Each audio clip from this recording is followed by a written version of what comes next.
తూర్పుగోదావరి జిల్లా జనసేన పార్టీ ఆహ్వానం మేరకు ఈరోజు జనసేన పార్టీ అధ్యక్షుడు శ్రీ పవన్ కళ్యాణ్ గారితో సంభాషించడానికి ఇచ్చేసినటువంటి జూనియర్ డాక్టర్లు అలాగే డాక్టర్లు వీరందరికీ కూడా మా తూర్పుగోదావరి జిల్లా జనసేన పార్టీ తరఫున ఆహ్వానిస్తూ శుభాభినందనలు తెలియపరుస్తున్నాం. ఈరోజు మరి ఈ సమావేశం యొక్క ముఖ్య ఉద్దేశం అలాగే జూనియర్ డాక్టర్లు ఎదుర్కొంటున్నటువంటి సమస్యలు కానీ డాక్టర్లు ఎదుర్కొంటున్నటువంటి సమస్యలు కానీ సమాజంలో ఆరోగ్య పరిస్థితుల గురించి కానీ మాట్లాడటానికి ముందుగా డాక్టర్ మాకినేడి వీరప్రసాద్ గారిని ముందుగా ఉపోద్ఘాతం ఇవ్వాల్సిందిగా కోరుతున్నాం. మా ఆహ్వానాన్ని మన్నించి జనసేన అధ్యక్షులు శ్రీ పవన్ కళ్యాణ్ గారితో ఇంటరాక్టివ్ సెషన్కి విచ్చేసిన జూనియర్ డాక్టర్లు కానీ రెసిడెంట్ డాక్టర్లు కానీ మరి ముఖ్యంగా సీనియర్ డాక్టర్లు కానీ మా యొక్క అనేక కృతజ్ఞతతో కూడిన ఆహ్వానాన్ని పలుకుతున్నాము. కొన్ని అనివార్య కారణం వల్ల ఈ సమావేశం ప్రారంభానికి కొద్దిగా ఆలస్యమైంది. దాన్ని క్షమించడానికి మరీ ముఖ్యంగా కోరుచున్నాము.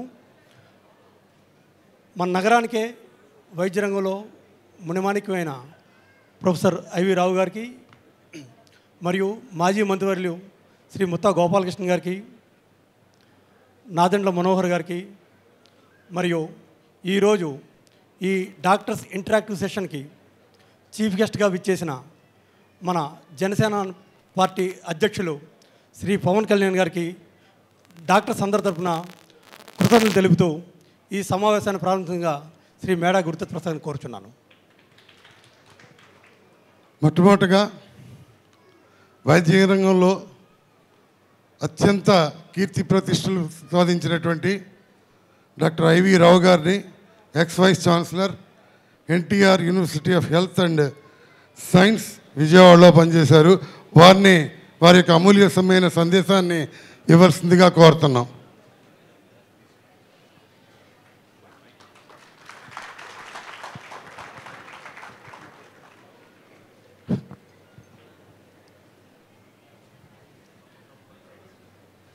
గౌరవనీయులు జనసేన పార్టీ ప్రెసిడెంట్ శ్రీ పవన్ కళ్యాణ్ గారు, గౌరవనీయులు నాదెండ్ల మనోహర్ గారు, గౌరవనీయులు ముత్తా గోపాలకృష్ణ గారు, ఇక్కడ విచ్చేసిన డాక్టర్లు, జూనియర్ డాక్టర్సు, ప్రముఖ డాక్టర్లు, మిగతా వారందరికీ నా యొక్క నమస్కారములు.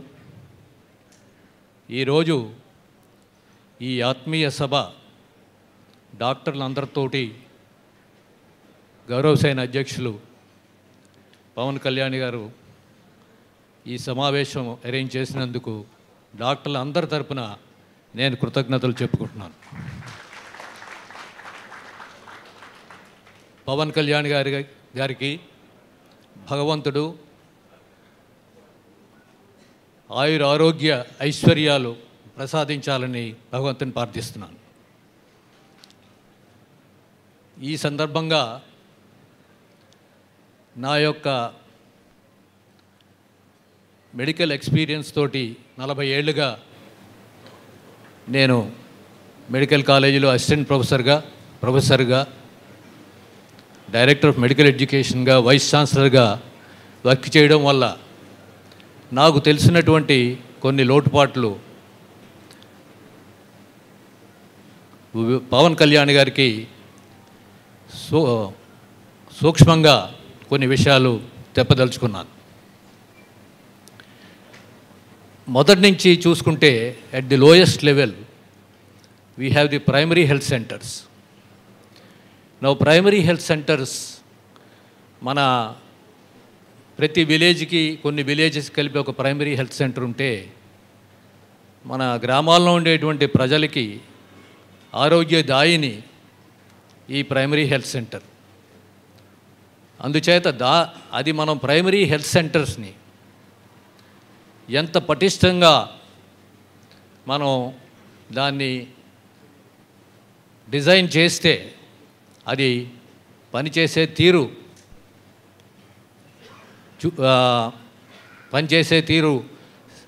బాగా జరిగేటట్టు చూస్తే చాలామంది గ్రామీణ ప్రజలకి వైద్య ఆరోగ్య సదుపాయాలు లభిస్తాయి.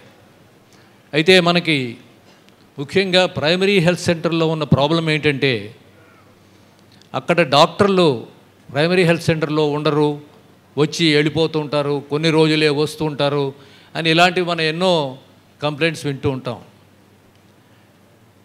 అయితే నాకు తట్టింది ఏంటంటే ఒక ప్రైమరీ హెల్త్ సెంటర్లో ఎవరిని ఉద్యోగం ఇస్తాం మనం?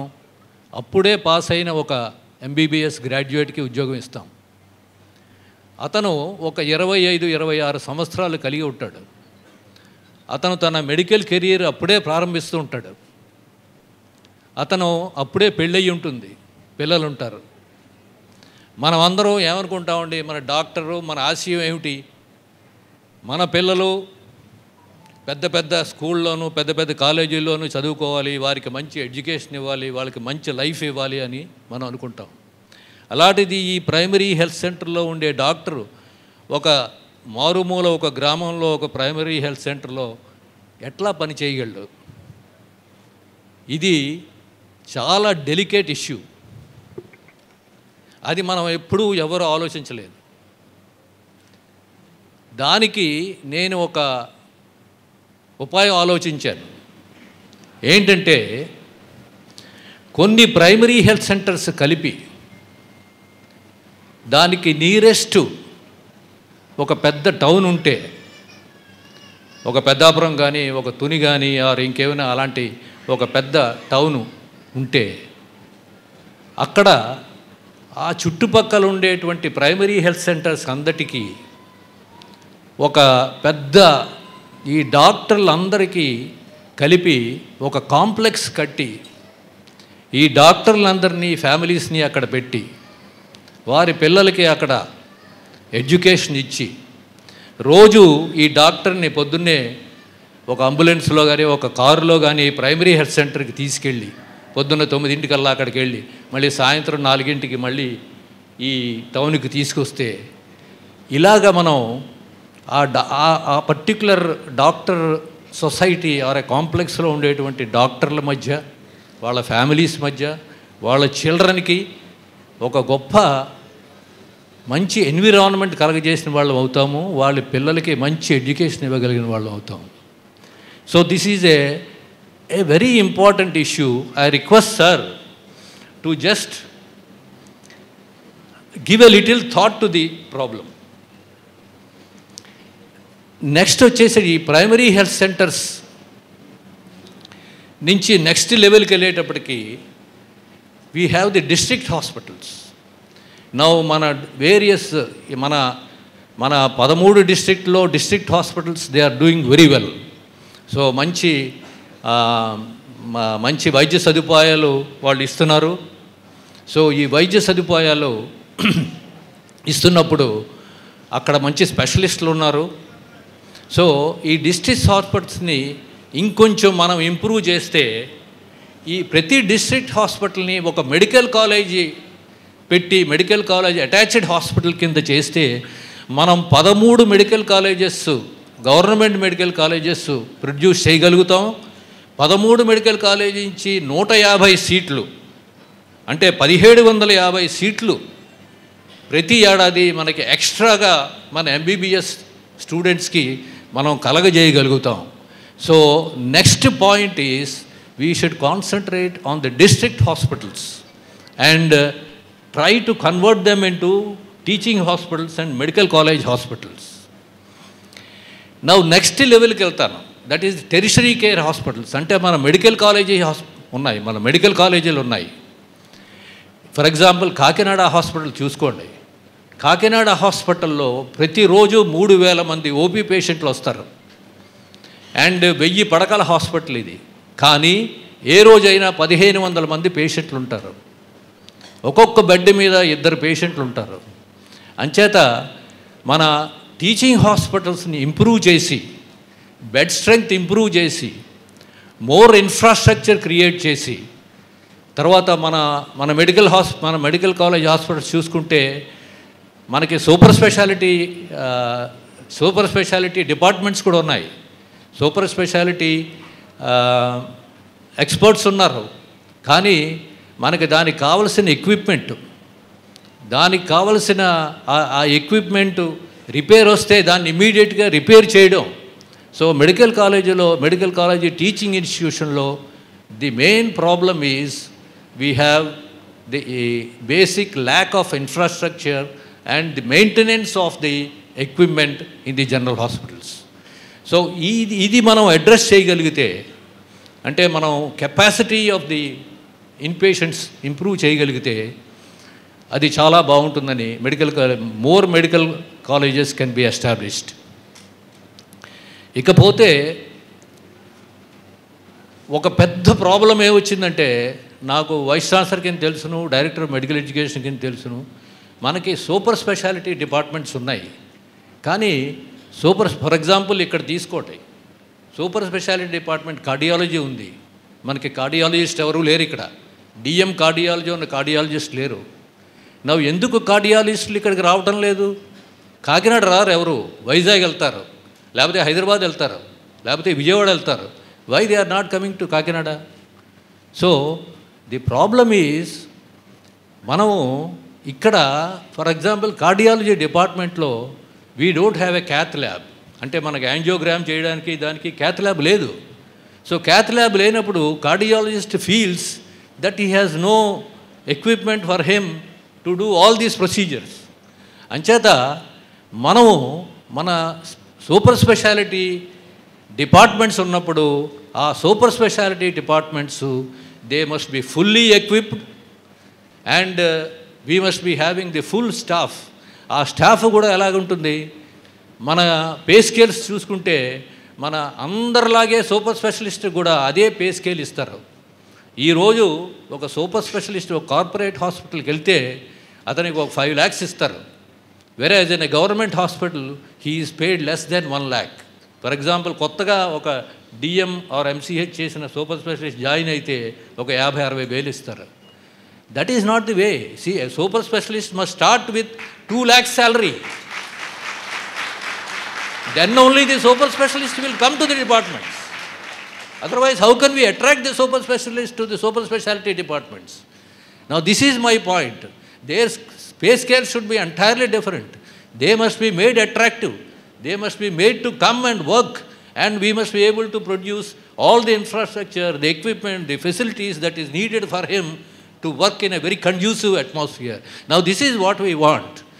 And for this, if the government has an initiative and a desire to do all this, I think we can do it with very little financial considerations. తర్వాత ఇంకొక ఇంపార్టెంట్ థింగ్ నేను చెప్పదలుచుకున్నానంటే, నేను ఒక important thing, I think this is A revolutionary system. If it comes in to the health, if it comes in to the state, మన స్టేట్లోకి వస్తే the health of the entire community will improve. That is the British system of health. దాంట్లో ఏంటంటే, ఇప్పుడు ఒక primary health centre ఉంది, మనం చేసాం primary health centre strengthen చేసాం. సో ప్రైమరీ హెల్త్ సెంటర్లో a difficult problem, 1 week fever or 10 days fever or some difficult problem, దానికి ఒక district hospitals, area hospital should be attached. వెంటనే referral, this is a referral system. So primary health center nunchi that patient with an ambulance, he will be transported to the district hospital. Now specialists in the district hospital will treat that patient. Now they find that this problem is not getting solved.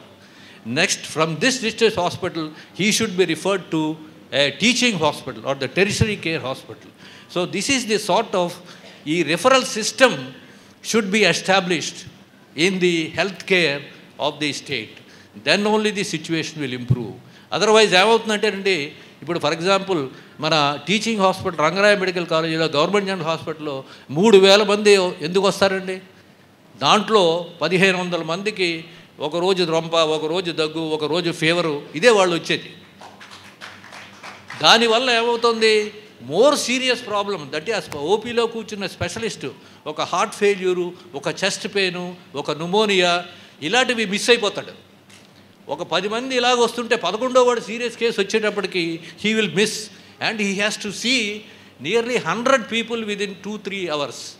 How is it possible for him to see 100 patients? So దానికి నేను ఆలోచించింది ఏంటంటే, we should have urban satellite centres. For example ఈ area ఉందండి, ఈ area ఒక urban health centre పెట్టండి. అక్కడ ఒక డాక్టర్ ఉంటాడు, నర్స్ ఉంటారు. వాళ్ళు సింపుల్ ఎయిల్మెంట్స్ వాళ్ళు ట్రీట్ చేస్తారు. ఒక రొంప, ఒక దగ్గు, ఒక ఇంజరీ, ఒక కట్స్, డాగ్ బైటు, ఇవన్నీ అక్కడ వాళ్ళు ట్రీట్ చేస్తారు. ఎనీ కాంప్లికేటెడ్ ప్రాబ్లం ఇక్కడి నుంచి రిఫర్ చేస్తేనే government hospital has to take up. ఆ గవర్నమెంట్ హాస్పిటల్కి ఆ రిఫరల్ చిట్టు పట్టుకొస్తేనే గవర్నమెంట్ హాస్పిటల్లో ట్రీట్మెంట్ జరుగుతుంది. Then the doctors in the tertiary care hospital will be able to concentrate on more serious problems and the less serious problems can be managed by the urban centres. So ఈ referral system కానీ మనం establish చేయగలిగితే area hospital, primary health centre నుంచి area hospital, district hospital, tertiary care hospital, urban centres in towns. Now if we can do that, I think the health system enormously improve, more and more doctors would be employed, and we will be able to give the best care to the patient, to the people we need. So this is what I thought would be the best system. మనం establish చేయగలిగితే చాలా బాగుంటుంది. ఇది కాకుండా ఒక చిన్న problem కూడా నేను చెప్పదలుచుకున్నాను. అదేంటంటే, ఈ మధ్య మనం చూస్తున్నాం, మేము డాక్టర్లు మేము ట్రీట్ చేస్తుంటాం. ఒక పేషెంట్ని డెలిబరేట్గా నెగ్లెక్ట్ చేయడం, సీరియస్ పేషెంట్ నెగ్లెక్ట్ చేయడం అనే పరిస్థితి ఉండదు. We'll try to do our best. మాకు చేయగలిగినంత చేస్తాం. మేము చేయలేనప్పుడు ఇంకా హయ్యర్ సెంటర్ ఏమైనా ఉంటే అక్కడికి పంపించి వాళ్ళకి రిఫర్ చేస్తాం within the appropriate time. So ఇలాగ మనం శతవిధాల ప్రయత్నించి ఒక పేషెంట్ ట్రీట్ చేస్తున్నప్పుడు కొన్ని సందర్భాల్లో ఆ డిసీజ్ సివియరిటీ వల్ల మనం ఆ పేషెంట్ని కోల్పోవడం, ఇలాంటి విషయాలు జరుగుతూ ఉంటాయి. అలాంటి సందర్భాల్లో ఇట్ ఈజ్ వెరీ అన్ఫార్చునేట్, చాలా చాలా విషాదకరమైన పరిస్థితి ఏంటంటే, ప్రజలు వచ్చి డాక్టర్ల మీద అటాక్ చేసి, డాక్టర్లు సరిగ్గా చూడలేదని హాస్పిటల్స్ బ్రేక్ చేసి ఇది చేయడం చాలా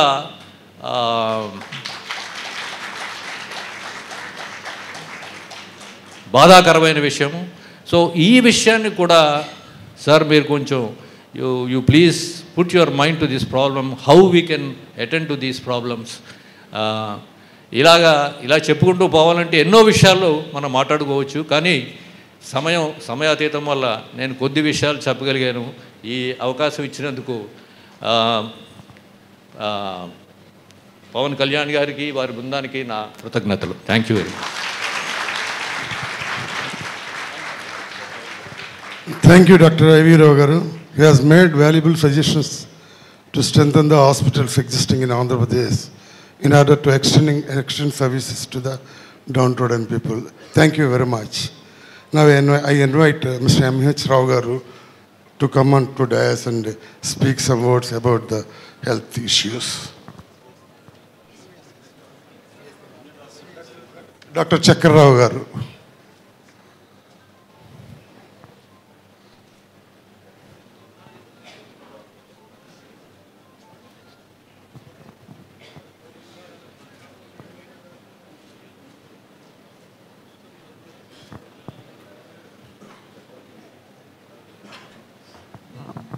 అధ్యక్షులు పవన్ కళ్యాణ్ గారు, నాదెళ్ల మనోహర్ గారు, మొత్త గోపాలకృష్ణ గారు, మా కొలీగ్ ఐవి రావు, నేను కూడా ఒక అడిషనల్ డైరెక్టర్ ఆఫ్ హెల్త్గా నేను రిటైర్ అయ్యాను.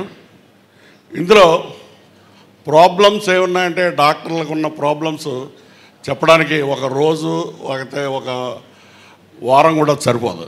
ఏంటంటే, మొట్టమొదటిగా ఐవి రావు గారు చెప్పినట్టుగా ప్రైమరీ హెల్త్ సెంటర్స్ని స్ట్రెంథన్ చేయడానికి, ప్రైమరీ హెల్త్ సెంటర్స్ పెట్టేయాలని ఎక్కువగా ఒక గుర్తేడులోనే లేకపోతే కొండ మొదల్లోనే పెడితే అక్కడికి డాక్టర్ వెళ్ళడానికి కాదు కదా, పేషెంట్లు వెళ్ళడానికి కూడా మనుషులు ఉండరు. కానీ అవి చాలా రిమోట్ ప్లేసెస్. ట్రైబల్ హెల్త్ కూడా మనకి చాలా ఇంపార్టెంట్. ట్రైబల్ హెల్త్ మనం తీసుకోవడానికి ముఖ్యంగా మనం పెట్టవలసింది సంతల్లో మనం క్లినిక్స్ క్రియేట్ చేయాలా. వాళ్ళు ప్రతి వారం సంతకు వస్తారు, సంతకు వచ్చినప్పుడు వైద్యం చేయాలా. కొంతమంది హిల్ టాప్స్ మీద ఉంటారు, కొంతమంది ఇన్యాక్సెసిబుల్ ఏరియాలో ఉంటారు. అటువంటి చోట మనం ఒక స్పెషల్ వెహికల్స్ అవి ప్రొవైడ్ చేసి వాళ్ళని మనం సరైన టైంలో ఆసుపత్రికి తీసుకొచ్చేలాగా చూడాలి.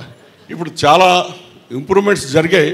అయినా కూడా ఈ ముఖ్యంగా ఈ మెటర్నిటీ అండ్ చైల్డ్ హెల్త్లో ఎక్కువ మంది ఇంకా గర్భిణీ స్త్రీలు సరైన టైంకి రాలేక ఆసుపత్రి బయటే ప్రసవం చెంది బిడ్డల్ని కోల్పోతున్నారు.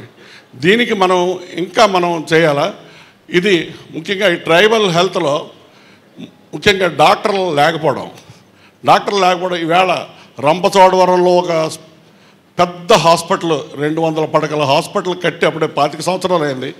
మొన్నటి దాకా కూడా ఒక గైనకాలజిస్ట్ని పోస్ట్ చేయలేకపోయారు. కారణం ఏంటంటే అక్కడ ఫెసిలిటీస్ ఉండవు. ఇక్కడ తర్వాత జీతాలు చెప్పినట్టుగా ఎప్పుడు ఒక డాక్టర్ని ఒక గుమస్తాతో ఈక్వేట్ చేస్తూ ప్రమోషన్లు ఇస్తూ ఉంటారు. ఆ ప్రమోషన్లు కూడా ఎప్పుడు వస్తాయో ఎవరికీ తెలియదు. నేను చెప్తున్నాను, నేను 2009లో రిటైర్ అయ్యాను.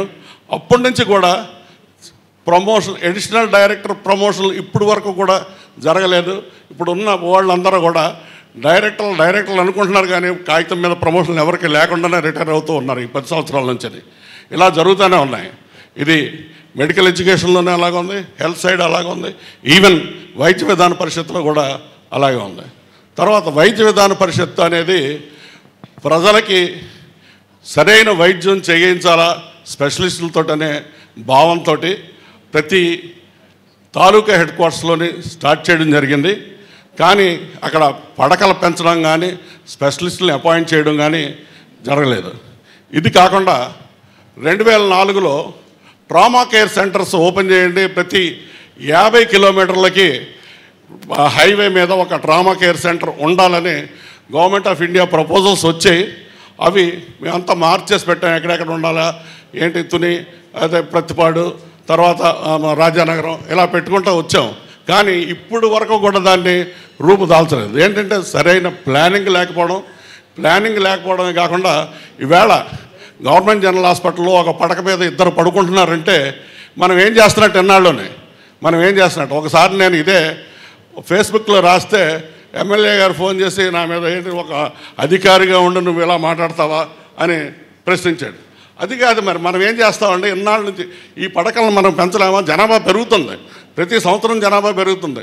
మనం ఎందుకు పెంచం ఈ పడకల్ని? ఎందుకు డాక్టర్లు ఎందుకు వేయరు? అలాగే డాక్టర్ రిటైర్ అయిపోతాడు, రిటైర్ అయిపోయిన తర్వాత అక్కడ ఎవరిని పోస్ట్ చేయరు. మనకు తెలుసు కదా ఏ డాక్టర్ ఎప్పుడు రిటైర్ అవుతాడో, అతను 58 లేకపోతే 60 సంవత్సరాలకి పలానా తారీఖుని రిటైర్ అవుతాడని తెలుసు. అంత ముందు మనం సర్వీస్ కమిషన్ లేకపోతే గవర్నమెంట్ సెలక్షన్లో పెట్టుకుని మీకు ఈ సంవత్సరంలో ఒక 500 మంది డాక్టర్లు రిటైర్ అవుతున్నారు అన్నప్పటికీ వాళ్ళు సెలెక్ట్ చేసుకుని పెట్టుకుని ఖాళీ అవగానే ఉద్యోగంలో ఇవ్వచ్చు కదా. అది ఇవ్వరు. మనకి ఇష్టం లేదు. ఏంటంటే ఆ డాక్టర్ ఉద్యోగం ఆ శాలరీ అన్నా మిగులుతుంది. ఏంటి బడ్జెట్ ఎంత ఉంది? ఒక 2% బడ్జెట్ తోటి ఈ మొత్తం హెల్త్ని రన్ చేయాలంటే ఎలా జరుగుతుంది? ఇది కాక నేను డిఎండ్హెచ్గా పనిచేసేటప్పుడు రోజు కుక్క కాట్లు వస్తున్నాయి పేపర్లో పడిపోతుంటాయి. కుక్క కాటుకు మందులు లేవు ఆసుపత్రిలో అని అంటారు. ఒక్క కుక్క కాటు ఇంజక్షన్ ఇవ్వడానికి 1500 రూపాయలు జరుగుతుంది. ఒక ప్రైమరీ హెల్త్ సెంటర్కి 3 నెలలకి 30,000 రూపాయలు మందులు ఇస్తారు. అందులో ఒక కుక్క కాటు జరిగితే ఆ కుక్క ఒక్కటి కరవదు, 5-6 కరుస్తుంది. ఒక్కొక్కడికి 3 ఇంజక్షన్లు ఇవ్వాలా. సో మనం లెక్కేసుకెళ్తే ఒక్క కుక్క కాటుకి ఈ 30,000 మందులు అయిపోతాయి.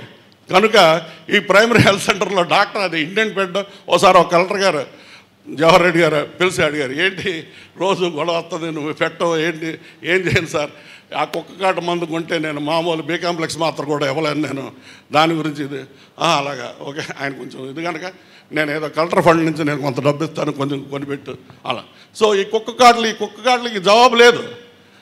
సో ఏంటంటే కుక్కలు మనకు చాలా దయతో చూస్తాం, అంతా చూస్తాం, ఆ ఎముక పక్కన గరుస్తుంటాయి.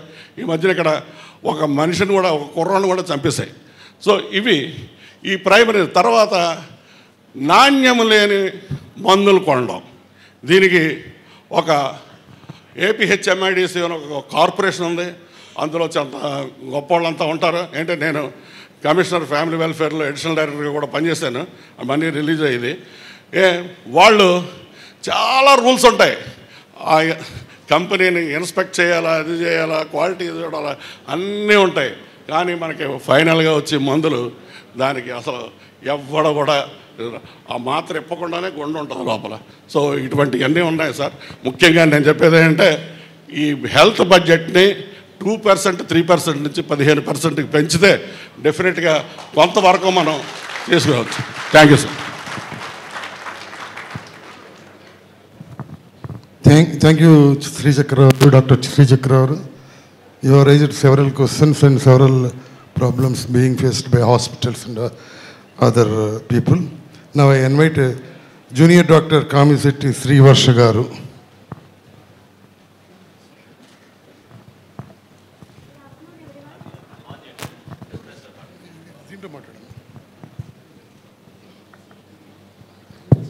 Good afternoon, everyone. And first నేను ఇక్కడికి మెయిన్గా మాట్లాడదాం అనుకున్న topic availability of health.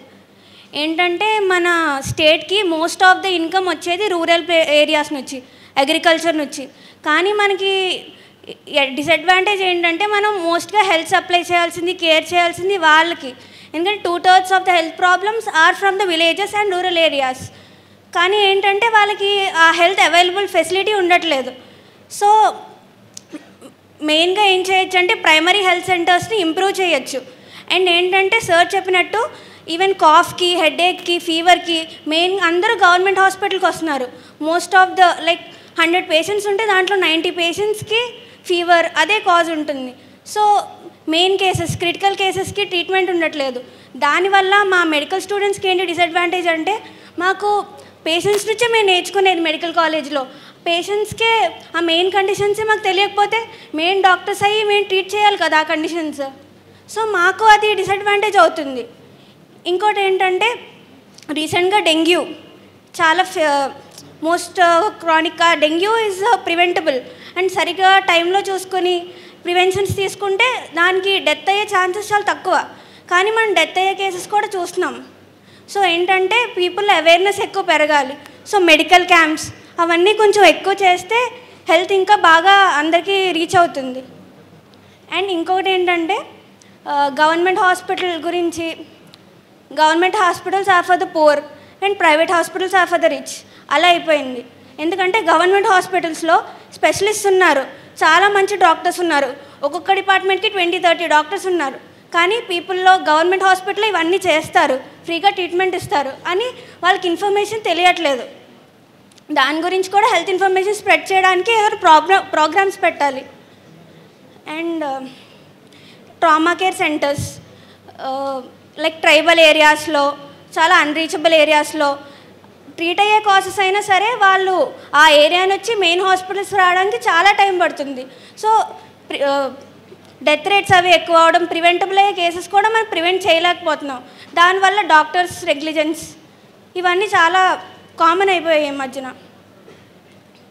So I request you sir, so ఇవన్నీ బాగా మీరు కేర్ తీసుకుని మాకు ఇంకా doctors are not just machines, వాళ్ళు కూడా ఇంకా పర్సన్స్ అని చెప్పి వాళ్ళ ఎమోషన్స్ కూడా వాల్యూ ఇచ్చి మీరు చేస్తారని నేను ఎక్స్పెక్ట్ చేస్తున్నాను. Thank you sir.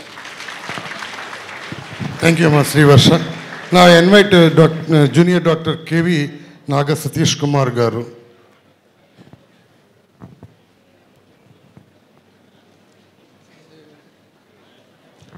అందరికీ నమస్కారం అండి. సార్ ఇది మన గవర్నమెంట్ డాక్టర్ లేరు అని చెప్తున్నారండి. సెప్టెంబర్ 2017 క్యాలిక్యులేషన్స్ ప్రకారం ఏపీ మెడికల్ కౌన్సిల్లో 86,000 మంది డాక్టర్లు రిజిస్టర్ అయి ఉన్నారు. మన స్టేట్ పాపులేషన్ వచ్చేసి 5 కోట్లు. డాక్టర్స్లో అట్లీస్ట్ 20% ఇప్పుడు వర్క్ చేయట్లేదు అంటే మీరు తీసుకున్నా సరే 60,000 మెంబర్స్ వస్తారండి. టైమ్స్ ఆఫ్ ఇండియా పేపర్లో ఇచ్చారు, there is no shortage of doctors. ఆంధ్రప్రదేశ్లో అట్లీస్ట్ రేషియో ఈజ్ 1:625 రేషియో ఉందండి. అంటే 625 మంది పేషెంట్లకి ఒక డాక్టర్ ఉన్నారు. కాకపోతే ఏంటంటే ఈ నెంబర్ ఆఫ్ 60,000 డాక్టర్స్లో గవర్నమెంట్ సెటప్లో ఉన్నది ఏంటంటే 5,000 డాక్టర్లు మాత్రమే. ఇంకోటి మొన్న పిఎస్సికి వాళ్ళు పోస్టులు రిలీజ్ చేశారండి. దాంట్లో 1200 పోస్ట్కి రిలీజ్ చేస్తే 8,000 అప్లికేషన్లు వచ్చాయండి. 8,000 అప్లికేషన్లు వచ్చి కూడా మీరు ఇంకా డాక్టర్లు కొరతుందని చెప్తారా? ఇది డాక్టర్ల కొరత కాదండి, ఈ ప్రభుత్వ వైఫల్యం. ఎప్పుడో 1962లోనే మొదలయ్యారు కమిటీ అని చెప్పేసి 1962లోనే మొదలయ్యారు కమిటీ అని చెప్పేసి వాళ్ళు పిఎస్సి రికమెండ్ చేసినప్పుడు షార్ట్ టర్మ్గా పిఎస్సి రికమెండ్ చేసి లాంగ్ టర్మ్ మెజర్స్ కింద ప్రతి 10,000 20,000 పాపులేషన్కి అట్లీస్ట్ 75 బెడెడ్ హాస్పిటల్ పెట్టాలని చెప్పారు. అది ఇప్పటికీ పేపర్లకు పరిమితం అయింది తప్ప ఇప్పటికీ ఆచరణలోకి రాలేదండి. ఒక government doctor, allopathy government doctor ఎంతమంది పేషెంట్ చూస్తున్నారంటే, ఒక గవర్నమెంట్ డాక్టర్ 5,000 మంది డాక్టర్లు ఉన్నారు ఏపీలో. దాంట్లో వచ్చేసి 11,000 పేషెంట్స్ చూస్తున్నారండి. సో 11,000 మెంబర్స్ని చూస్తుంటే ఐవీ రావు గారు అన్నట్టు ఎంత బర్డెన్ ఉంటుంది, కేసులు ఈజీగా మిస్ అవుతాయండి. అది మన తప్ప ఎక్కడ అవుద్ది? వర్క్ బర్డెన్ మామూలుగా లేదు. నేను కూడా గవర్నమెంట్ సెటప్లో చేశాను, చెప్తున్నాం. నెక్స్ట్ వచ్చేసి హెల్త్ బడ్జెట్ గురించి అండి. మన బడ్జెట్ వచ్చేసి 1,55,000 కోట్ల నుంచి 2 లక్షల కోట్ల కింద మన ఫైనాన్స్ మినిస్టర్ గారు అనౌన్స్ చేశారు. దాంట్లో హెల్త్కి ఇచ్చే బడ్జెట్ 8,640 కోట్లు. మీరు 8,640 కోట్లు అంటే ప్రతి పర్సన్కి వచ్చేది ఏంటంటే 1,500 రూపాయలు, రోజుకి వచ్చి 3 రూపాయలు. అంటే హెల్త్ బడ్జెట్ రోజుకి 3 రూపాయలు ఆ జనాల మీద ఖర్చు పెట్టేది. ఇదే మన ఫైనాన్స్ మినిస్టర్ గారు ఉన్నారండి, ఆయనకి రూట్ కెనాల్ ట్రీట్మెంట్ అయింది సింగపూర్లో. అదే రూట్ కెనాల్ ట్రీట్మెంట్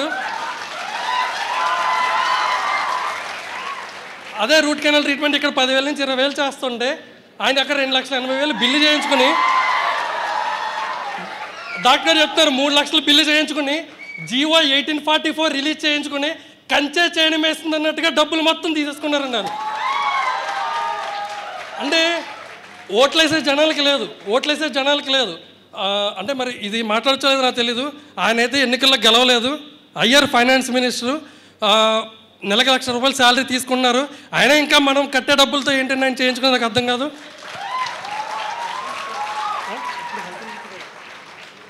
ఇప్పుడు హెల్త్ మినిస్టర్ ఉన్నారండి, కామినేని శ్రీనివాస్ గారు ఉన్నారు. అప్పుడు నేను స్ట్రైక్ చేసిన తర్వాత ఉన్నారో లేదో నాకు తెలీదు.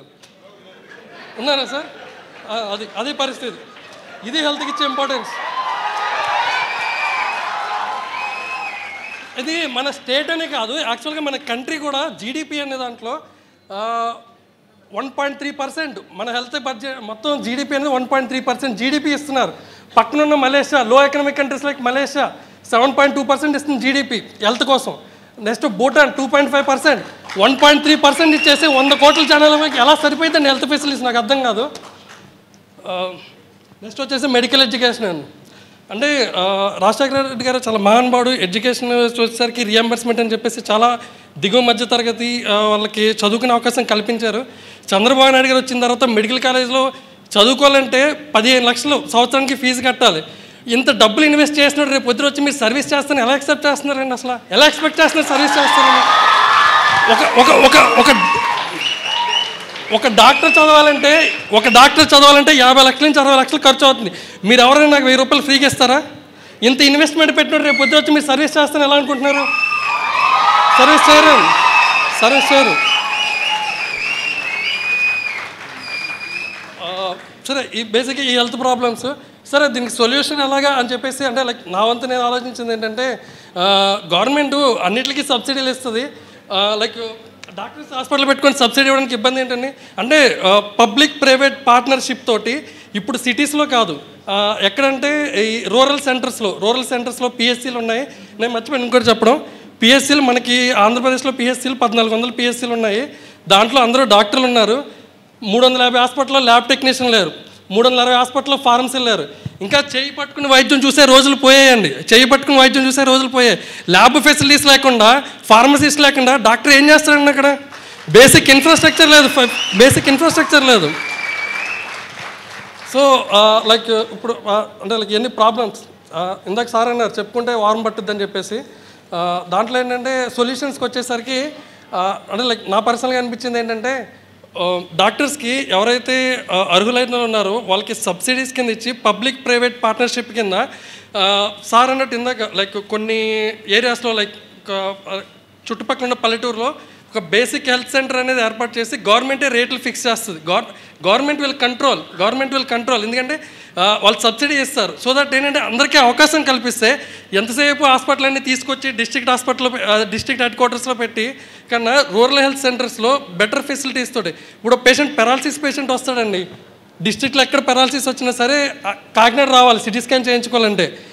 నెక్స్ట్ 5 days కూడా వాడికి సిటీ స్కాన్ అవసరం అవుతుంది. కండిషన్ వర్సన్ అయిందంటే మళ్ళీ సిటీ స్కాన్ కావాలి. సో ఈ అంటే బేసిక్ హెల్త్ సెటప్ తోటి గవర్నమెంట్ అనేది కొంచెం ఫండ్స్ ఇచ్చి డాక్టర్స్కి సబ్సిడీ ఇచ్చి ఒక హెల్త్ సెటప్ని కనుక పెడితే ఇంకా హెల్త్ని బాగా ఇంప్రూవ్ చేయొచ్చు అండి. నెక్స్ట్ వచ్చేసి సార్ హెల్త్ సిస్టమ్ మొత్తం హెల్త్ సర్వీసెస్ మొత్తం ఒక 3 to 5 classes కింద డివైడ్ చేసి బేసిక్ హెల్త్ సర్వీసెస్ అందరికీ ఫ్రీగా పెట్టాలి sir. Basic health service should be free to all. Next ఇంకోటి ఏంటంటే ట్యాక్స్ పేయర్స్ ఉంటారు సార్. ట్యాక్స్ పేయర్స్ అంటారు నేను ఇంత ట్యాక్స్ కడుతున్నాను. ఇప్పుడు ఎవరైతే మనీ ఎర్న్ చేస్తున్నారో మోస్ట్ ఆఫ్ దేర్ మనీ ఎక్కడ డ్రైన్ అయిపోతుందంటే సార్ బెస్ట్ ఎడ్యుకేషన్ కోసం అని చెప్పేసి హెల్త్ కోసం అని చెప్పేసి ఎడ్యుకేషన్ కోసం 25,000 కోట్ల బడ్జెట్ సార్. మరి ఎవరికి ఇస్తున్నారో కూడా నాకు తెలియదు, ఎంతమంది గవర్నమెంట్ స్కూల్లో చదువుతున్నారో తెలియదు. 25,000 కోట్ల బడ్జెట్ ఉంది సార్ ఎడ్యుకేషన్ కోసం. మీ పిల్లలు ఎవరైనా గవర్నమెంట్ స్కూల్లో మీరు చదివిస్తున్నారండి? ఒక్క డాక్టర్ చెప్పండి ఇంత ట్యాక్స్లు కడుతున్నారు డాక్టర్లు అనే వాళ్ళు. ఎవరైనా మీ పిల్లలు గవర్నమెంట్ స్కూల్లో చదివిస్తున్నారండి? గవర్నమెంట్ 25,000 కోట్ల బడ్జెట్ ఉందండి హెల్త్ సిస్టమ్కి. మరి ఎవరు జేబులోకి వెళ్తుందనేది నాకు తెలియదు సార్. ఈ tax payers sir basic health సిస్టమ్ని ఒక 3 to 5 classes కింద డివైడ్ చేసి యూనివర్సల్ మొత్తం అందరికీ హెల్త్ సర్వీస్ వచ్చేటట్టు సార్. నెక్స్ట్ ఎవరైతే ఎఫర్డబుల్ ఉంటారో వాళ్ళు బెటర్ పే చేస్తున్నప్పుడు వాళ్ళ ట్యాక్స్ పేయింగ్లో అట్లీస్ట్ ఒక 5 to 10% అనేది హెల్త్ కోసం, only health for future needs కోసం అనేది సెపరేట్ చేసేస్తే చాలా బాగా ఉపయోగపడుతుంది నా ఫీలింగ్ సార్. ఇంకోటి నేను యాక్చువల్లీ సెంట్రల్ గవర్నమెంట్లో చూశాను. నేను యాక్చువల్లీ ఇండియన్ నేవీలో పీజీ చేసి వచ్చాను నేను. అక్కడ ఏంటంటే అక్కడ గవర్నమెంట్ సెటప్పే, ఇక్కడ గవర్నమెంట్ సెటప్పే. అక్కడ ఎంత బాగా కేర్ ఉంటుందంటే there is no limitation for your work. As a డాక్టర్గా మీరు చదువుకున్న అక్కడ ప్రాక్టీస్ చేయొచ్చండి. ఇక్కడికి వచ్చి నేను 8 months గవర్నమెంట్ హాస్పిటల్లో ఉన్నప్పుడు లైక్ ఇంత చదువుకుని కూడా ఏం చేయలేకపోతున్నాను, చాలా బాధపడ్డాను తెలుసు. నేను సీరియస్ చెప్తున్నాను. ఏమి ఉండవు ఫెసిలిటీస్, గవర్నమెంట్ హాస్పిటల్లో ఫెసిలిటీస్ ఏమి ఉండవు. ఒక ఇన్వెస్టిగేషన్స్ అవ్వవు సార్. అంటే చదువుకొని కూడా ఏం చేయలేని పరిస్థితి 8 నెలలు. అంత బాధాకరం సార్ అది. సో సార్ యాక్చువల్లీ మీరు అవకాశం ఇస్తే మనం ఇంకా ఫ్రీగా మాట్లాడుతాను సార్ మీతోటి. నేను యాక్చువల్లీ ఏంటంటే దీని మీద చేశాను సార్, నేను లైక్ PowerPoint అలా చేసి sir. Thank you everyone.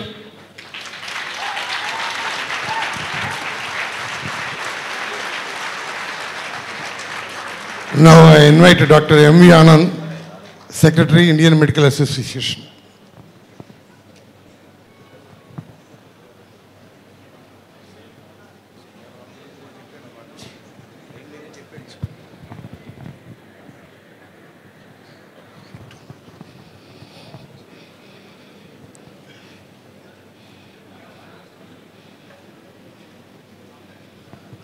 Thank you, sir. Thanks for giving this opportunity. అసలు ఈ రాజకీయ పార్టీ కాకుండా అసలు ఉన్న డాక్టర్స్ని అందరినీ పిలిచి బాబు మీ ప్రాబ్లమ్స్ ఏంటి బాబు చెప్పండి, నేను ఎంత సాయం చేయగలుగుతాను సాయం చేస్తాను అని అన్న పవన్ కళ్యాణ్ గారికి ఫస్ట్ మా డాక్టర్స్ అందరి తరఫున కృతజ్ఞతలు చెప్తున్నాను sir. Thank you.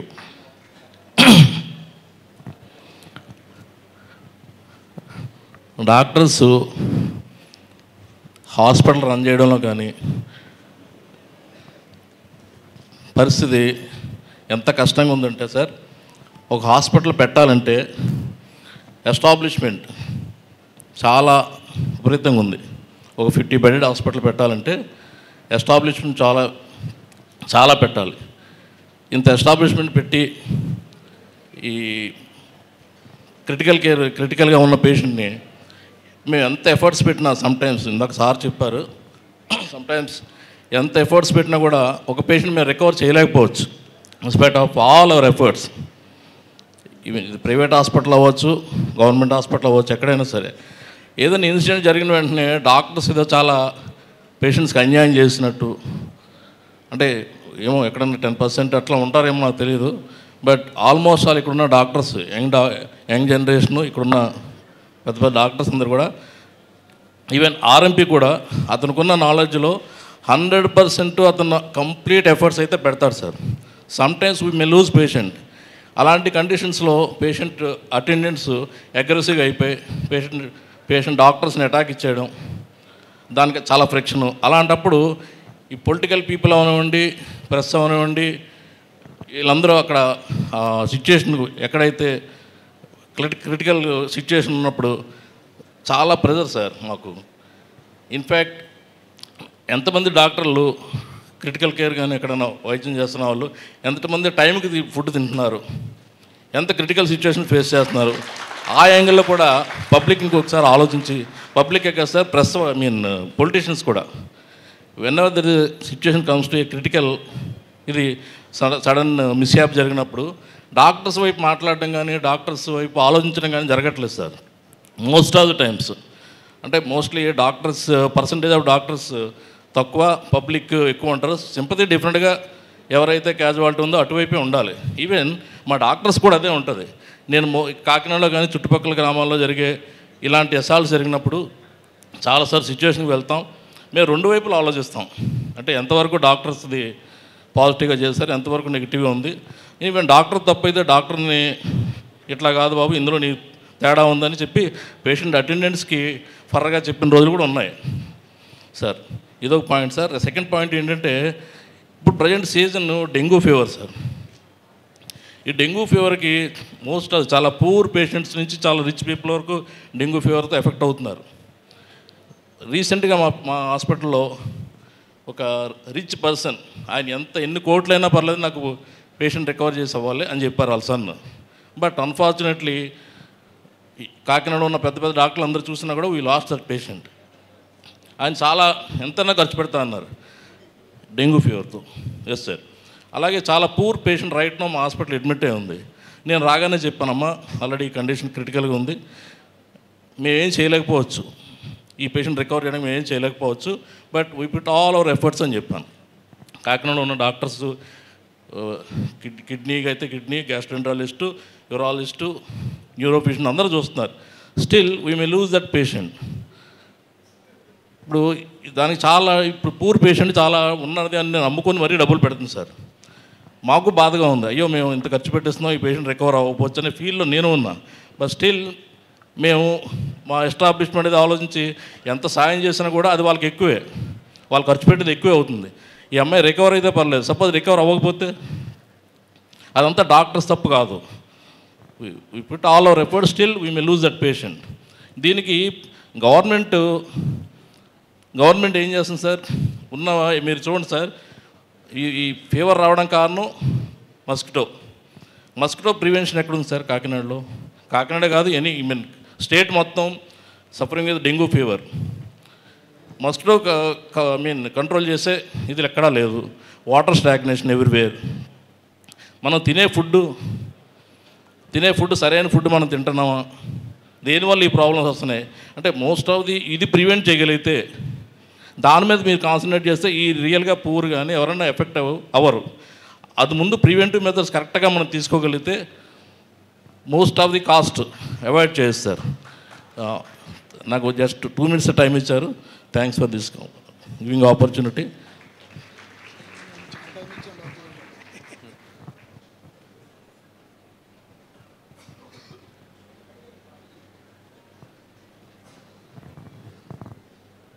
I invite Dr. S.V.S. Rao garu.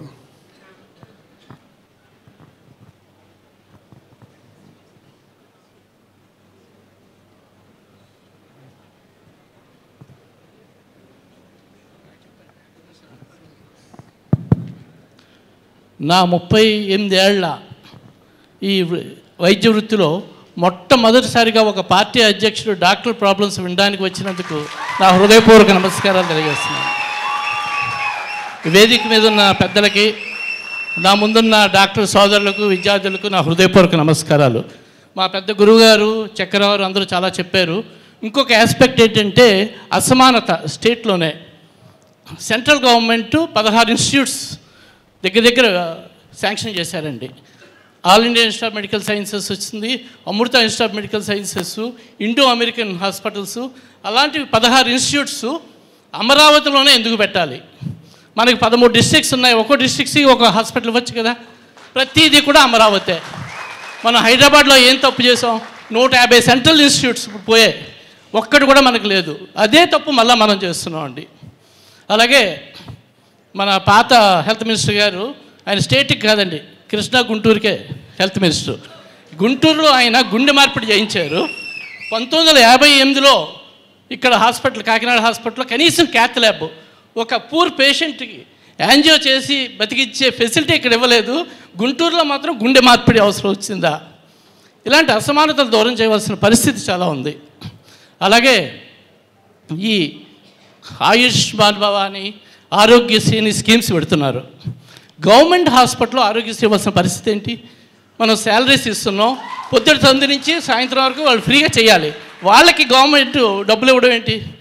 దానివల్ల ఏమవుతుందంటే ఆరోగ్యశ్రీలో కొన్ని జబ్బులకే డబ్బులు ఇస్తున్నారు, కొన్ని జబ్బులకి ఇవ్వట్లేదు. ఆ డబ్బులు ఇవ్వని జబ్బులు వాళ్ళు చేయట్లేదండి గవర్నమెంట్ హాస్పిటల్లో. They are throwing away those patients. ఎక్కడ డబ్బులు వస్తున్నాయో దాన్నే వైద్యం చేస్తున్నారు. అది చాలా తప్పు. గవర్నమెంట్ హాస్పిటల్స్లో అందరికీ ఫ్రీగా జరగాలి. యాక్చువల్లీ విద్య, వైద్యం గవర్నమెంట్ టేకప్ చేయాలి. ఇది ప్రైవేట్ ఆస్పెక్ట్స్లో ఉండకూడదు. గవర్నమెంట్ చేయలేకపోతే నాట్ ఫర్ ప్రాఫిట్ చారిటీ హాస్పిటల్స్కి ఇవ్వండి. బాంబే, అహ్మదాబాద్ మనం వెళ్తే పెద్ద పెద్ద హాస్పిటల్స్ అన్ని చారిటీ హాస్పిటల్సే. టాటా మెమోరియల్ కానీ, అలాగే కుముద్బేన్ కానీ చాలా ఉన్నాయండి ఇన్స్టిట్యూట్స్, నాట్ ఫర్ ప్రాఫిట్. పోలే ప్రాఫిట్ హాస్పిటల్సే అనుకుంటే, నేను ప్రాక్టీస్ చేస్తున్నాను, ఒక యూరాలజీకి మాకు ఆరోగ్యశ్రీలో 30,000 ఇస్తారు. 500 ఆపరేషన్ సంవత్సరం నుంచి డబ్బులు ఇవ్వలేదు. ఎంతకాలం మేము ఆపరేషన్ చేస్తూ ఉండగలం ఈ ఆరోగ్యశ్రీ మీద? చేయలేని పరిస్థితి ఇప్పుడు. రెండవది బడ్జెట్, హెల్త్ బడ్జెట్. ఆరోగ్యశ్రీ కేటాయించిన బడ్జెట్ 1000 కోట్లు అయితే గవర్నమెంట్ రిలీజ్ చేసింది 500 కోట్లు. మిగతా 500 కోట్లు ఏం చేస్తారు? రెండవది మిస్యూజ్ ఆఫ్ బడ్జెట్. ఇందాకే చెప్పారు ఎవరు ఫైనాన్స్ మినిస్టర్ గారని, వాళ్ళ బంధువు 500 రూపాయల బ్లడ్ గ్లూకోజ్ మీటర్ని 5 లక్షల రూపాయలు కొటేషన్ ఇచ్చి మొత్తం స్టేట్లో ఆయన అమ్ముతున్నారంటే ఇంకా హెల్త్ బడ్జెట్ ఎక్కడ పోతుందో మీరే ఆలోచించవలసిన పరిస్థితి. మూడవది డాక్టర్స్ కన్జ్యూమర్ ప్రొటెక్షన్. చాలా ఫైట్ చేసాం కన్జ్యూమర్ ప్రొటెక్షన్స్ రాకుండా, కానీ తప్పలేదు. కన్జ్యూమర్ ప్రొటెక్షన్ వచ్చినప్పుడు లారీ డ్రైవర్ కానీ బస్సు యాక్సిడెంట్ కానీ అయితే యాక్సిడెంట్ ఎంత ఇస్తారు? 20 లక్షలు 30 లక్షలు. డాక్టర్స్కి లిమిట్ లేదు. ఎన్ఆర్ఐ పేషెంట్ ఇక్కడికి వచ్చి ఆపరేషన్ చేయించుకుంటే మనం కాంపన్సేషన్ ఏమైనా ప్రాబ్లం వస్తే 10 కోట్లు 15 కోట్లు ఇవ్వాల్సి వస్తుంది. కొంతమందికి ₹1,00,00,000 ఇవ్వాల్సి వస్తుంది. ఇన్సూరెన్స్ వాళ్ళని మాకు ఇన్సూర్ చేయమంటే వాళ్ళు చేయమంటున్నారు. So capping of the compensation ఉండాలి. డాక్టర్ ఇందాక చాలా మన సోదరులు చెప్పినట్టు కావాలని మేము కాంప్లికేషన్స్ చెయ్యం, దే ఆర్ ఇన్నెవిటబుల్. ఆ కాంప్లికేషన్ ఇచ్చినప్పుడు మీరు లిమిట్ అన్నా ఫిక్స్ చేయండి. అంతేగాని ఎవరిష్టం వచ్చినట్టు వాళ్ళు, ఒక జడ్జి 20 కోట్లు ఇస్తున్నాడు, ఒక జడ్జి 10 కోట్లు ఇస్తున్నారు. మొత్తం డాక్టరే కాదు, డాక్టర్ యొక్క జనరేషన్ కూడా ఇంకా రోడ్డు మీద పడాల్సిన అవసరం. నా దగ్గర హెల్త్ రోటీలో ఉన్నప్పుడు హైకోర్టు జడ్జి గారు నా పక్కన కూర్చుంటే నేను ఇదే ప్రాబ్లం చెప్పాను. సార్ మీరు 20 కోట్లు కాంపన్సేషన్ డాక్టర్ అడిగితే రోడ్డు పడిపోతుంది వాళ్ళ ఫ్యామిలీ అంటే మీరు ఎక్కువ ఛార్జ్ చేయండి అంటున్నారు. ఎలా ఎక్కువ ఛార్జ్ చేయండి? ఒకవైపు గవర్నమెంట్ ఉంటుంది ఫీజులు బయట పెట్టండి, ప్రతి ఒక్కరికి ఒకే ఫీజు కానీ మీరు తీసుకోవాలి అంటారు. గవర్నమెంట్ ఏమో సేమ్ ఫీజు ఫిక్స్ చేయమంటుంది, కోర్టులేమో దేసే అతని యొక్క ఇన్కమ్ను బట్టి ఎంతైనా ఇవ్వచ్చట, కోట్లు. మా జనరేషన్ కాదు, నా నెక్స్ట్ జనరేషన్ కూడా ఇవ్వలేదు అంత కోట్లు. సో నేను చెప్పేది ఏంటంటే పవన్ కళ్యాణ్ గారు చీఫ్ మినిస్టర్ అయినా అవ్వకపోయినా మా డాక్టర్ తరపున మీరు పార్లమెంట్లో మాట్లాడమని, దీనికి పార్లమెంట్లో అమెండ్మెంట్ చేయాలి. ఇది ఎందుకంటే కోర్టు డెసిషన్ కాబట్టి పార్లమెంట్లో అమెండ్ చేసి ఒక క్యాపింగ్ పెట్టండి, ఒక కాంపెన్సేషన్ ఇస్తే ఇంత ఇవ్వండి. అంతేగాని డాక్టర్ యొక్క ఫ్యామిలీ మొత్తం రోడ్డు మీద వచ్చేలాగా చేయకుండా ఇంకా చాలా ప్రాబ్లమ్స్ ఉన్నాయి. నాకు ఇచ్చిన సమయాభావం వల్ల ఇవి మనసులో ఉంచుకుంటారని నేను నమస్కారం. థ్యాంక్ యూ సార్ రావు గారు. మాజీ శాసన స్పీకర్, బహుముఖ ప్రజ్ఞాశాలి, విద్యావేత్త, నిగర్వి అయినటువంటి శ్రీ నాదెండ్ల మనోహర్ గారిని మాట్లాడవలసిందిగా కోరుతున్నాను.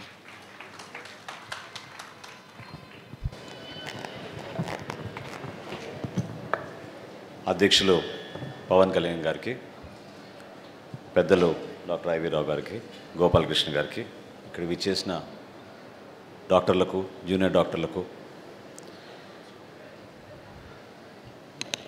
I honestly believe that politicians and doctors are the most misunderstood professions.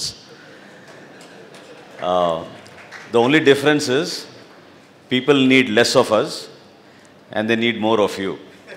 So, I think డాక్టర్లు కొరత అనేది మన భారతదేశంలో పెరుగుతున్న జనాభాకి ఉన్న సమస్యల్లో భాగంగా తక్కువ మంది రాజకీయ నాయకులు ఉంటే బెటరు, ఎక్కువ మంది డాక్టర్లు ఉంటే సమాజానికి మేలనే భావనలో మేమందరం కూడా తప్పకుండా మీకు అండగా ఉండడానికి ఈ సమావేశం ఏర్పాటు చేసుకుంది కూడా దీనికోసమే. ఇందాకనే మేము ఉదయం శానిటేషన్ వర్కర్స్ తోటి ఒక సమావేశం ఏర్పాటు చేసుకుంటే కళ్యాణ్ గారు నేను పైకి వెళ్ళినాక ఇదే అనుకున్నాం, what a wonderful journey it has been for us, such a learning process. ఎందుకంటే ఈ quest for knowledge, quest to understand what is wrong with the system, ఇన్ని సంవత్సరాల నుంచి మనం ఎందుకు ఇటువంటి పరిపాలన అందించలేకపోతున్నాం, it's time to question ourselves, ఎక్కడ ఫెయిల్ అయ్యాం మనం సిస్టంలో. ఆ మార్పు కోసమే మేము నిలబడ్డాం, ఆ మార్పు మీరందరూ కూడా కోరుతున్నారు. నిజంగా ఇతర దేశాలతో పోల్చుకుంటే మెడికల్ బడ్జెట్ ఎందుకు మనం ఆ స్థాయిలో అందించలేకపోతున్నాం? ఒక 1,50,000 కోట్ల రూపాయల బడ్జెట్ ప్రవేశపెట్టామని ఎంతో అద్భుతంగా గొప్పగా చెప్పుకుంటారు ప్రభుత్వాలు, కానీ సామాన్యుడికి ఈరోజుకి కూడా కనీస సౌకర్యాలు మనం వైద్యంలో కానివ్వండి, విద్యలో కానివ్వండి ఎందుకు అందించలేకపోతున్నాం అనేది చాలా బాధాకరమైన విషయం. నేను ఉదాహరణకి తెనాలి, నేను శాసనసభ్యుడు అయిన తర్వాత అక్కడ ఒక ఏరియా హాస్పిటల్ ఉంది, 150 పడకల ఏరియా హాస్పిటల్ నిర్మించారు అప్పుడు వరల్డ్ బ్యాంక్ నిధుల నుంచి. ఒకరోజు సందర్శిస్తే కేవలం 140 నుంచి 150 అవుట్ పేషెంట్లు వచ్చేవాళ్ళు. సో ఇంత వ్యవస్థ ఏర్పాటు చేసుకున్నాక ఎందుకు మనం ఈ ప్రాంతానికి మనం ఉపయోగపడడం లేదనే దాంతో కొంచెం లోతుగా డాక్టర్లందరినీ నేను చాలా గౌరవించి వాళ్ళతో సంప్రదించి కష్టపడి, ఎందుకంటే ప్రభుత్వం నుంచి ఒక శాంక్షన్ రావాలంటే ఎంత కష్టమో మీకు బాగా తెలుసు, కానీ నా వంతు నేను ఇంట్రెస్ట్ తోటి అక్కడ ఉన్న సిస్టమ్స్ని మనం బాగుపరచాలన్న ఆలోచనతో చేస్తే within 3 years we were able to increase the outpatients to 1,450 average per day. So this is a need, there's a genuine need. People also respect a government institution. People understand that there are limitations in the government, but balancing అనేది చాలా అవసరం. నిజంగా పిహెచ్సిల గురించి IV రావు గారు చెప్పారు, చాలా I'm really grateful to him. ఎందుకంటే నేను కొట్లాడి గవర్నమెంట్లో మా నియోజకవర్గంలో 2 కొత్త పిహెచ్సిస్ తీసుకొచ్చాను. ఎంత ఇబ్బందికరమైన పరిస్థితి అంటే ఒక పిహెచ్సి శాంక్షన్ చేయించుకోవాలంటే క్యాబినెట్ తీర్మానం అవసరం. Can you believe it? ఈ రోజుల్లో కూడా ఒక పిహెచ్సి అంటే దాంట్లో ఒక డాక్టరు, 4 నర్సులు, ఒక ఫార్మసిస్ట్ కూడా ఉండడు, కాంపౌండర్ అనే పోస్ట్ పెట్టుకున్నానికి క్యాబినెట్ తీర్మానం అవసరం అంటే అసలు నేనే నమ్మలేకపోయాను. మరి ఈ రోజుకి మనం ఇంత ఇబ్బందుల్లో ఒక వైద్య శాఖకు మంత్రే లేడంటుంటే ఏమని చెప్పాలి మనం ఈ ప్రభుత్వ తీరు గురించి? ఆలోచించండి. ఈ సిస్టమ్స్ అన్నింటినీ మనం ప్రశ్నించాలి, ఈ సిస్టమ్స్లో మార్పు తీసుకురావాలి, ఖచ్చితంగా మీకున్న సమస్యలు గౌరవించాలి.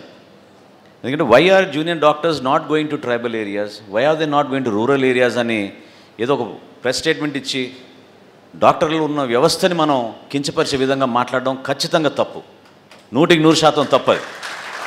మీ వెంబడ మేము నిలబడాలి, మీకున్న సమస్యలు మేము తెలుసుకోవాలి. ఒక ప్రజాప్రతినిధిగా మీకెంత రెస్పాన్సిబిలిటీ ఉందో ఆ స్థానిక ప్రజాప్రతినిధి కూడా అదే విధంగా రెస్పాన్సిబిలిటీ ఉండాలి. ఎందుకంటే ఆ పాపులేషన్ మనం అన్ని విధాలుగా మనం సహాయం అందించకపోతే ఆ స్థాయికి మనం తీసుకురాలేము అభివృద్ధిని. హెల్దీ నేషన్ ఉంటేనే మనకి హెల్దీ ఎకనామిక్ గ్రోత్ ఉంటుంది తప్ప we cannot give just mere medicines and say everything is taken care of. So నిజంగా of all the great solutions, lot of emotion with which the junior doctors also spoke. One fantastic idea which came out today to me personally was clustersగా మనం ఏర్పాటు చేసుకుని ఆ క్లస్టర్స్లో మనం అక్కడున్న డాక్టర్స్కి మనం accommodation ఏర్పాటు చేసుకోగలిగితే తప్పకుండా మనం చేయొచ్చు. నిజంగా వైద్య శాఖకి మీరు ఇందాక ప్రశ్నించినట్టు 24,000 కోట్ల బడ్జెట్ ఇస్తున్నప్పుడు మరి రేషనలైజేషన్ అని ఎన్ని పాఠశాలలు మూసేశారు ఈ ప్రభుత్వం వచ్చిన తర్వాత? అదే రేషనలైజేషన్ అని చెప్పి మీరు ఎంతమందికి మీరు ఉపాధి కోల్పోయారు? ఎందుకు మీరు ఈ విధంగా ఈ అసమానతలు క్రియేట్ చేస్తున్నారు శాఖల ద్వారా, వివిధ శాఖల్లో? కాబట్టి తప్పకుండా మన వైద్య రంగాన్ని ఇంకా ముందు తీసుకెళ్ళాలి. 100% ఇందులో ఎటువంటి అభిప్రాయ విభేదాలు ఉండకూడదు. మేము కూడా నేర్చుకుంది ఈ పర్యటనలో. మేము శ్రీకాకుళంలో ఉన్నప్పుడు ఏ గ్రామానికి పోయినా అక్కడ ప్రజలు అడిగేది basic needs. They not expecting anything from the moon. స్థానికంగా ఏర్పాటు చేసుకోగలిగే వ్యవస్థ ఉన్నప్పుడు కూడా మనం ఉపయోగించుకోలేకపోతాం. అది మాలో ఉన్న బాధ. మీ అందరిలో కూడా అదే ఆవేదన ఉంది. దాన్ని మీరు please rise to the occasion, question this system, fight this system and try to bring good for the society అని మిమ్మల్ని కోరుకుంటూ సెలవు తీసుకున్నా. జై హింద్.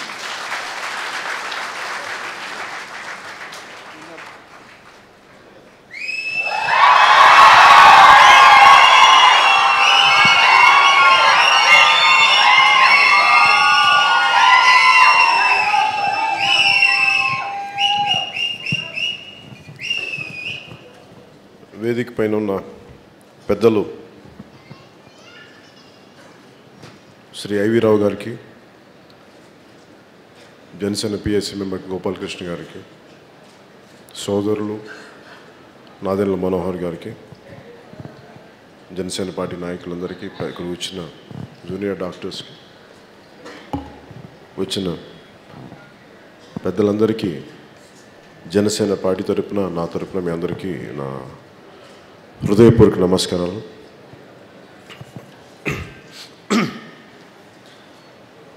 అంటే ఫస్ట్ ఇంతమంది డాక్టర్స్ ఉన్నారు కాబట్టి నేను నేను ఎలా పేషెంట్గా ఉండేవాడిని చెప్తాను. అది చిన్నప్పుడు బ్రాంకైటిస్, ఆస్తమా ఉండేది. ఒక 6 ఏళ్ళ వయసులోనూ 7 ఏళ్ళ వయసు నుంచి దాదాపు 19 ఏళ్ళు 20 ఏళ్ళ వరకు సఫర్ అయ్యాను బ్రాంకైటిస్ తోటి.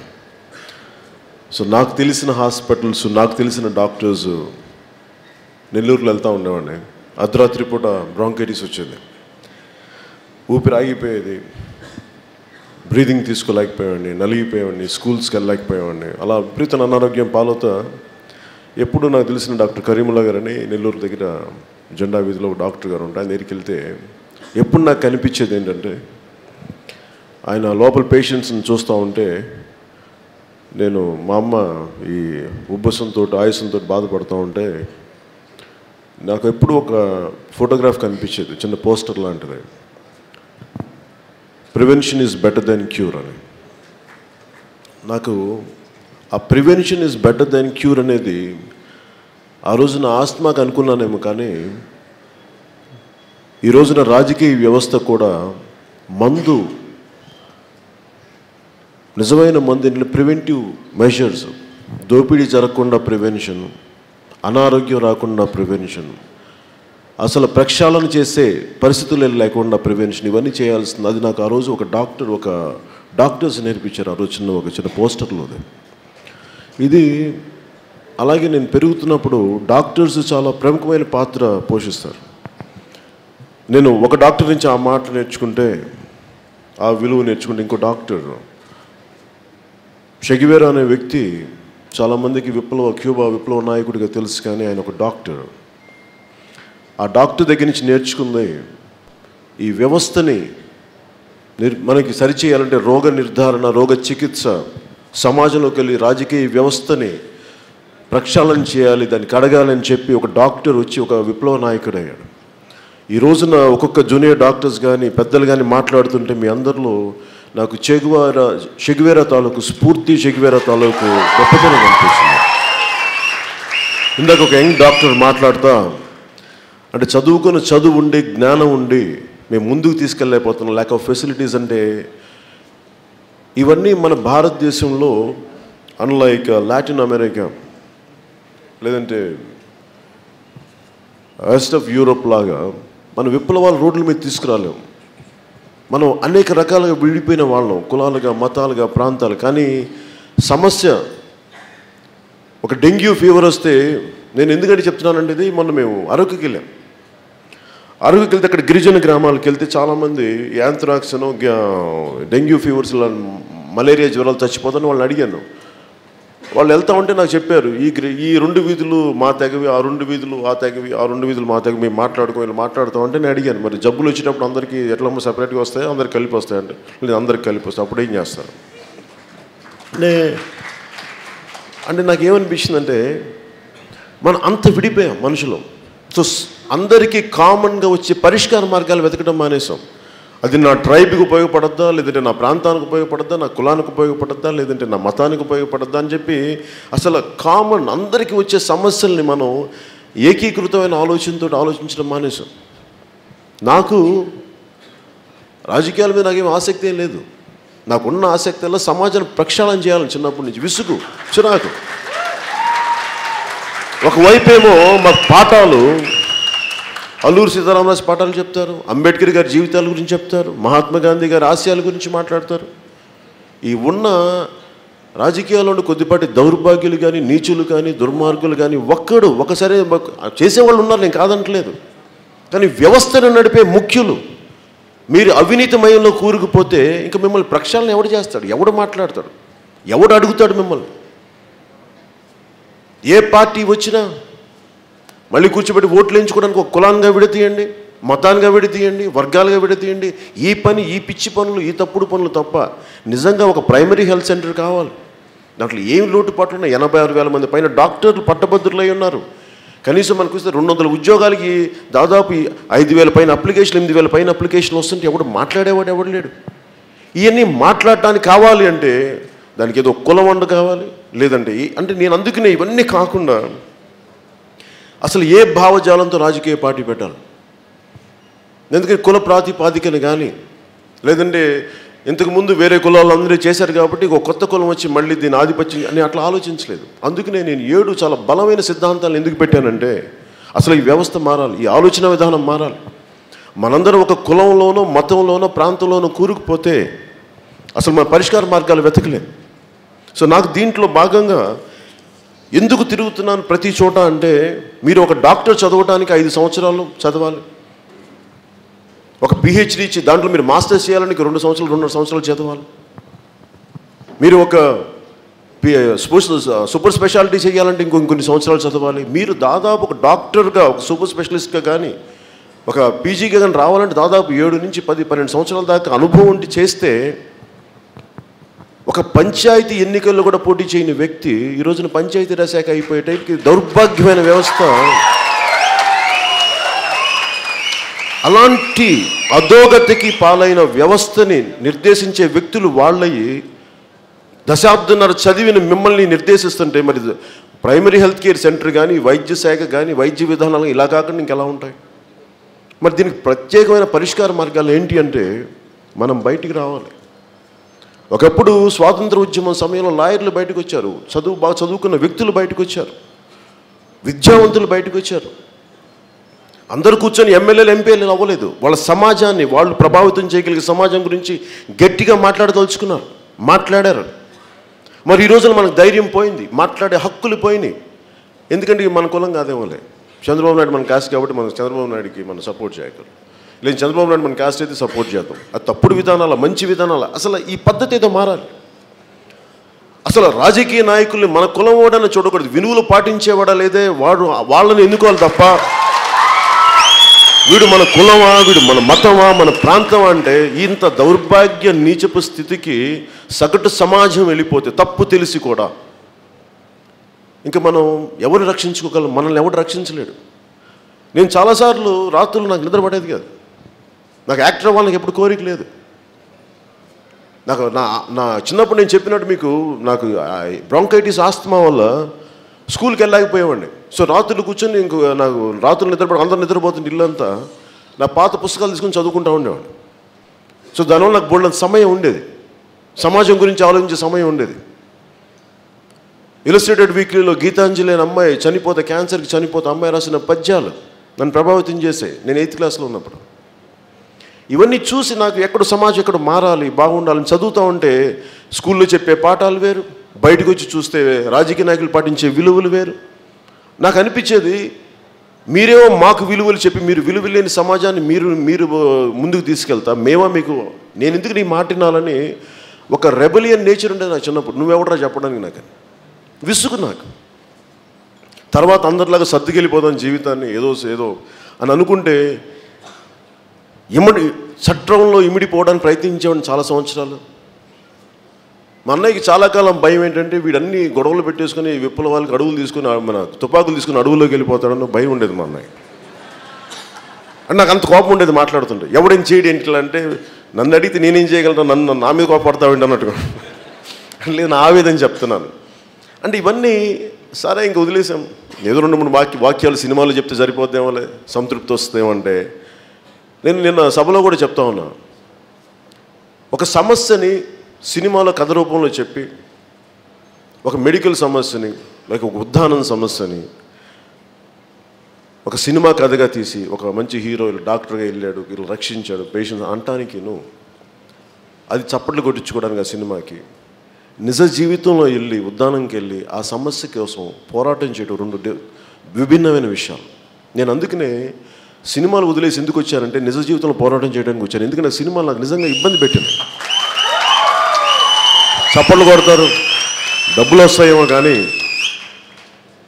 గుండెల్లో సంతృప్తి ఎక్కడ వస్తుంది? అండగా కన్నీళ్ళు కారుస్తున్న వాళ్ళకి అండగా నిలబడే సంతృప్తి సినిమాలు చేసే వస్తుంది. నాకు రాలేదు. ప్రయత్నం చేశాను, 1 దశాబ్దంన్నర ఇష్టం లేకుండా చేశాను, నలిగిపోయేవాడిని. ఎందుకు నాకు అనిపించిందంటే ఎక్కడో చోట రాజకీయ వ్యవస్థ చాలా బలంగా మారాలి. జనం పెరుగుతూ ఉన్నారు, యువత పెరుగుతూ ఉంది. నిన్న నేను ఏదైనా ఎవరైనా తిడితే పవన్ కళ్యాణ్ ఇలా తిట్టాడు, ఇలా తిట్టచ్చలేదని డిబేట్లు పెడతారు. కానీ నేను ఎవరినో ఒక మైనింగ్ వాళ్ళని తిట్టా, వాడు కూర్చోబెట్టి మట్టి అడ్డం వేసాడు రోడ్లంతా, నేను రాకూడదంట.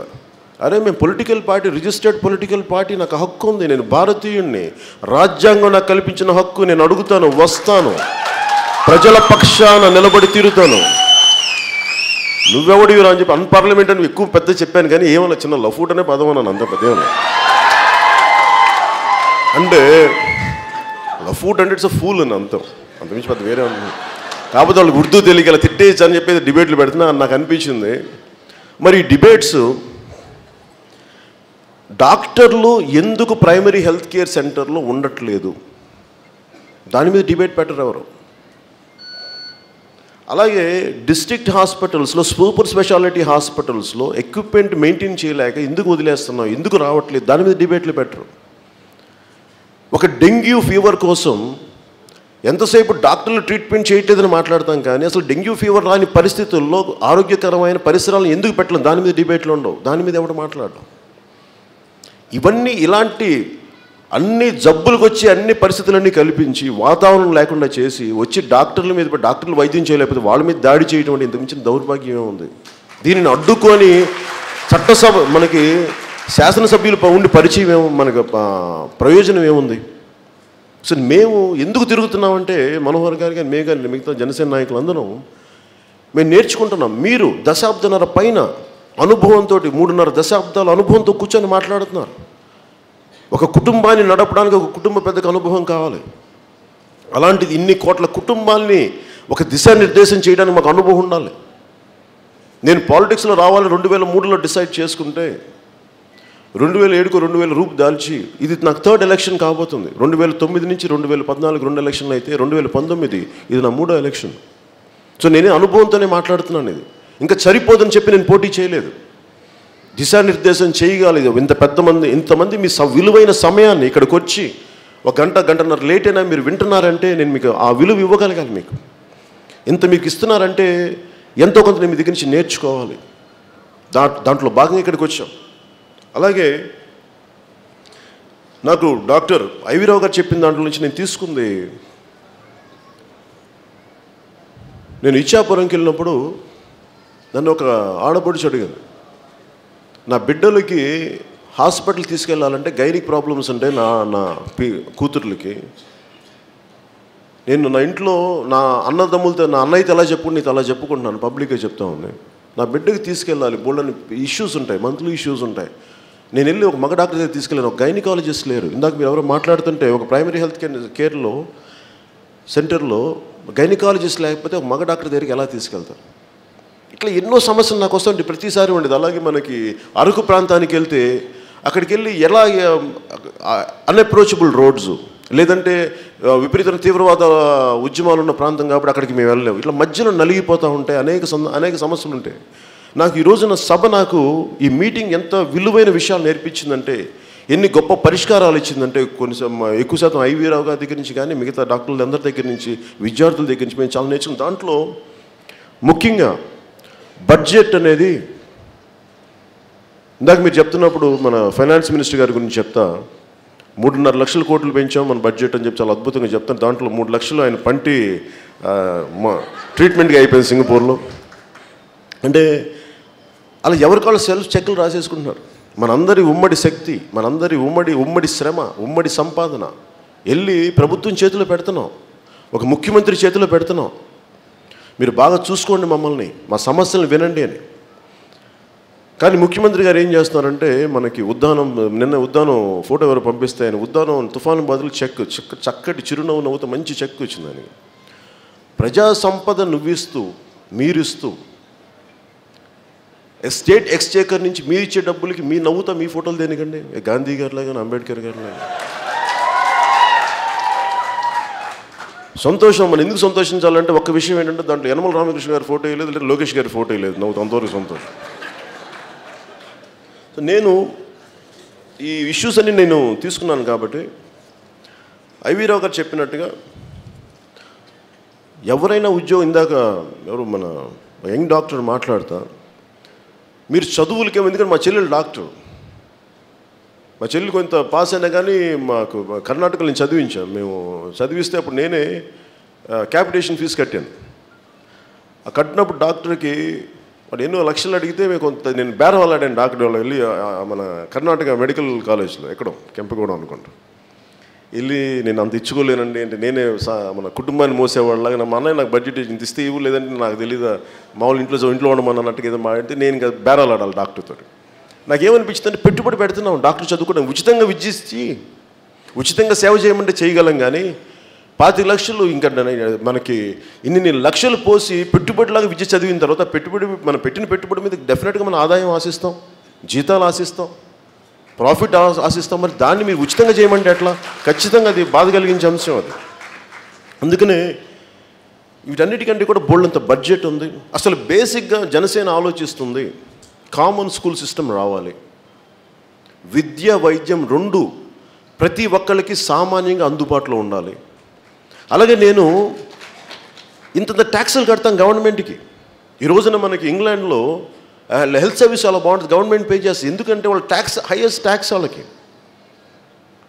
ఈరోజు మనం భారతదేశంలో ట్యాక్సులు కట్టాలంటే ఈరోజు జిఎస్టీ అంటాడు, మన నోట్లు రద్దు అంటాం, మనకి పెట్రోల్ మీద సర్ఛార్జీలు తీయరు, పెంచిన సర్ఛార్జీలు అలాగే ఉంచేస్తారు. కానీ మనం ఏమీ మాట్లాడకూడదు. మరి ఇంత ట్యాక్సులు కడుతున్నప్పుడు మన కనీసం మన గవర్నమెంట్ చూసుకోవాల్సింది, ఒక చిన్నపాటి విద్య వైద్యం మనకు అందుబాటులో ఉండాలి. ఇన్ని లక్షలు ఇన్ని కోట్లు మనం ట్యాక్సులు కడతా ఉంటే కనీసం మనకు వైద్యం చేయించలేరా? మరి ప్రభుత్వం అండగా నిలబడినప్పుడు ఎవడైనా సరే దొంగదారులు నేను ట్యాక్సులు కట్టను అనుకుంటాడు. ఇలాంటి పరిస్థితుల్లో మేము ఇది స్టేట్ సబ్జెక్ట్ కాకపోయినా కానీ మనం ఒక ఉద్యమంగా ఒక మూమెంట్గా ట్యాక్సులు కడుతుంటే ప్రభుత్వాలు కానీ రాష్ట్రం కానీ కేంద్రం కానీ మనకు అండగా నిలబడాల్సిన అవసరం ఉంది. దానికి తగ్గట్టుగా మనం ప్రణాళికలు చేస్తాం, జనసేన పార్టీ తరఫున పోరాటం చేస్తాం. అలాంటి వాటికి మీరు మద్దతుగా ఉండండి. ఫ్యూచర్లో మీదైన వంతు మీరున్న చోట నుంచే మీరు కొంచెం బలమైన మద్దతు తెలపండి మా ప్రజా ఉద్యమాల కోసం అని చెప్పి మేము మనస్ఫూర్తి కోరుకుంటున్నాను. అలాగే ముఖ్యంగా డాక్టర్స్, నేను ఇచ్చాపురం నుంచి అన్నీ చూస్తూ ఉంటే నేను ఈ సభలో నాకు అనిపించింది, ముఖ్యంగా గిరిజనులకి, వాళ్ళు ఎక్కడ కొండ ప్రాంతాల నుంచి వస్తారు. నిజంగా ఇందాక డాక్టర్ గారు చెప్పినట్టుగా సంతల్లో కనుక డాక్టర్స్ని తీసుకెళ్ళగలిగితే, వాళ్ళకి ట్రీట్మెంట్ కానీ ఇక్కడ ఇప్పించగలిగితే, ఐడెంటిఫై చేయగలిగితే రోగాలని, వాళ్ళు నిజంగా ప్రైమరీ హెల్త్ కేంద్ర తీసుకెళ్ళి ఎఫెక్టివ్గా చేయగలిగితే ఇవన్నీ చాలా బాగుంటుంది. ఇలాంటిది వచ్చినాయి. అలాగే మెయిన్గా డాక్టర్ ఐవీ రావు గారు చెప్పింది, మనం చదువుకున్నది ఎవరైనా సరే మన జీవితాలు కొవ్వొత్తిలో మండిపోయి మనం కరిగిపోయి దీనంగా మూలబడిపోయి మిగతా వాళ్ళందరూ నవ్వుతా, చంద్రబాబు గారు నవ్వుతా, లోకేష్ గారు నవ్వుతా ఉండాలని కాదు, మనం కూడా నవ్వాలని కోరుకుంటాంగా వాళ్ళగా. యనమల రామకృష్ణ గారు పళ్ళు దించుకున్నా నవ్వాలా తర్వాత, అలా మనం కూడా నవ్వాలని కోరుకుంటున్నాం. సో డాక్టర్ గారు కోరుకోవడం తప్పే ఉంది. అందుకని మనకి ఏం చేయాల్సింది ఏంటంటే, ఒక క్లస్టర్గా జనసేన నుంచి మేము మీకు మాట ఇస్తున్నాం, మేనిఫెస్టోలో పెడుతుంది. మనోహర్ గారితో పెద్దలతో మాట్లాడాను. ప్రైమరీ హెల్త్ సెంటర్స్ని ఒక క్లస్టర్గా కానీ ఖచ్చితంగా చేసి, ఎందుకంటే ఒక రాజకీయ నాయకులందరూ కలిపి ఒక చోట ఉంటారు. ఎమ్మెల్యే క్వార్టర్స్ ఉంటాయి, ఎంపీ క్వార్టర్స్ ఉంటాయి, అందరు చక్కగా ఉంటారు కూర్చొని, అన్న అక్క బావ అన్న తమ్ముడు అని చెప్పి. మనం కూడా ఉండాలి కదా, ఒకటే ఇష్యూస్ ఉంటాయి మనకి, ఒక్కొక్కసారి మనకి ఒకటే ఫ్యామిలీ అవ్వాలి. మేము అనుకుంటుంది ఏంటంటే, మీరు చెప్పిన దాన్ని బట్టి ఒక cluster of homes, primary health సెంటర్స్కి, నేను ఎక్కడ నా స్నేహితులు చాలామంది పనిచేస్తూ ఉన్నారు, నెల్లూరు చదువుకుంటే డాక్టర్స్, మేము వెళ్ళలేకపోతాం దూరాలు అంటారు. మాకు చెయ్యాలని తప్పలు ఉన్నా కానీ ఎక్కడ ఒకరోజు పిల్లల్ని వదిలేసి, మా బిడ్డలు తిడతా ఉంటారు, నాన్న వదిలేసే ఉంటారు, భార్య తిడతా ఉంటుంది అన్నీ. అందుకని డాక్టర్ ఐవి రావు గారు చెప్పింది చాలా విలువైన సజెషన్, దాన్ని ఖచ్చితంగా మేము పాటించి తీరుతాం, మీకు ఈ మాట ఇస్తున్నాం. దాంట్లో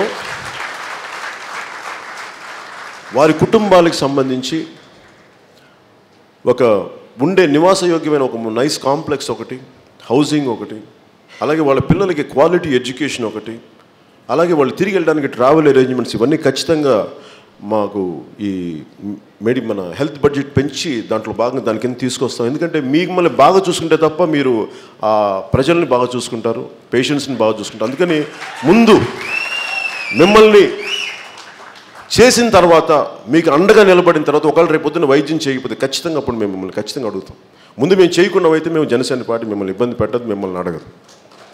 అలాగే మీ మీద డాక్టర్స్ని మనం కన్స్యూమర్ ప్రొటెక్షన్ దీంట్లో తీసుకొచ్చారు కాబట్టి, అది నిజంగా వైద్యాన్ని తీసుకురాకూడదు, కాకపోతే కమర్షియలైజ్ అయిపోయింది కాబట్టి ఖచ్చితంగా తీసుకురావాల్సి వచ్చింది. కాబట్టి ఒక్కటేంటంటే, ఎవరు కూడా ఏ డాక్టర్ కూడా మానవత్వం లేకుండా పేషెంట్ చచ్చిపోవాలని కోరుకోడు.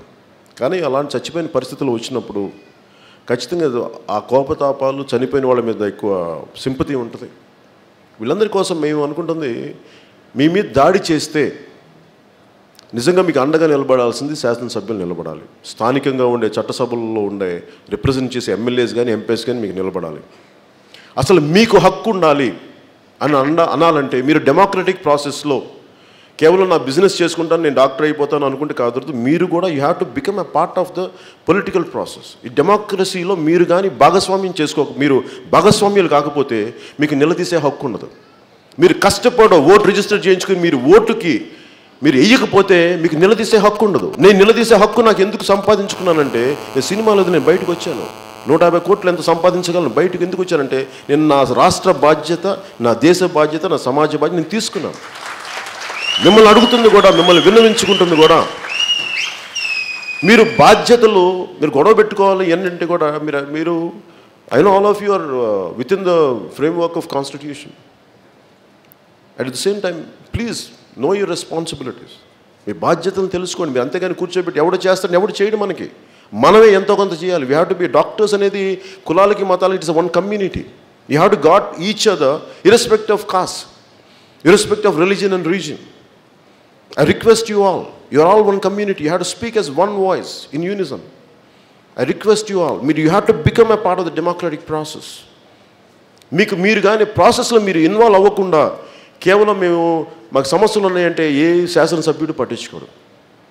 ఇది మీకు చెప్పడానికి వచ్చాను. ఎందుకంటే షెగ్వేరా ఒకసారి స్ఫూర్తి తీసుకోండి.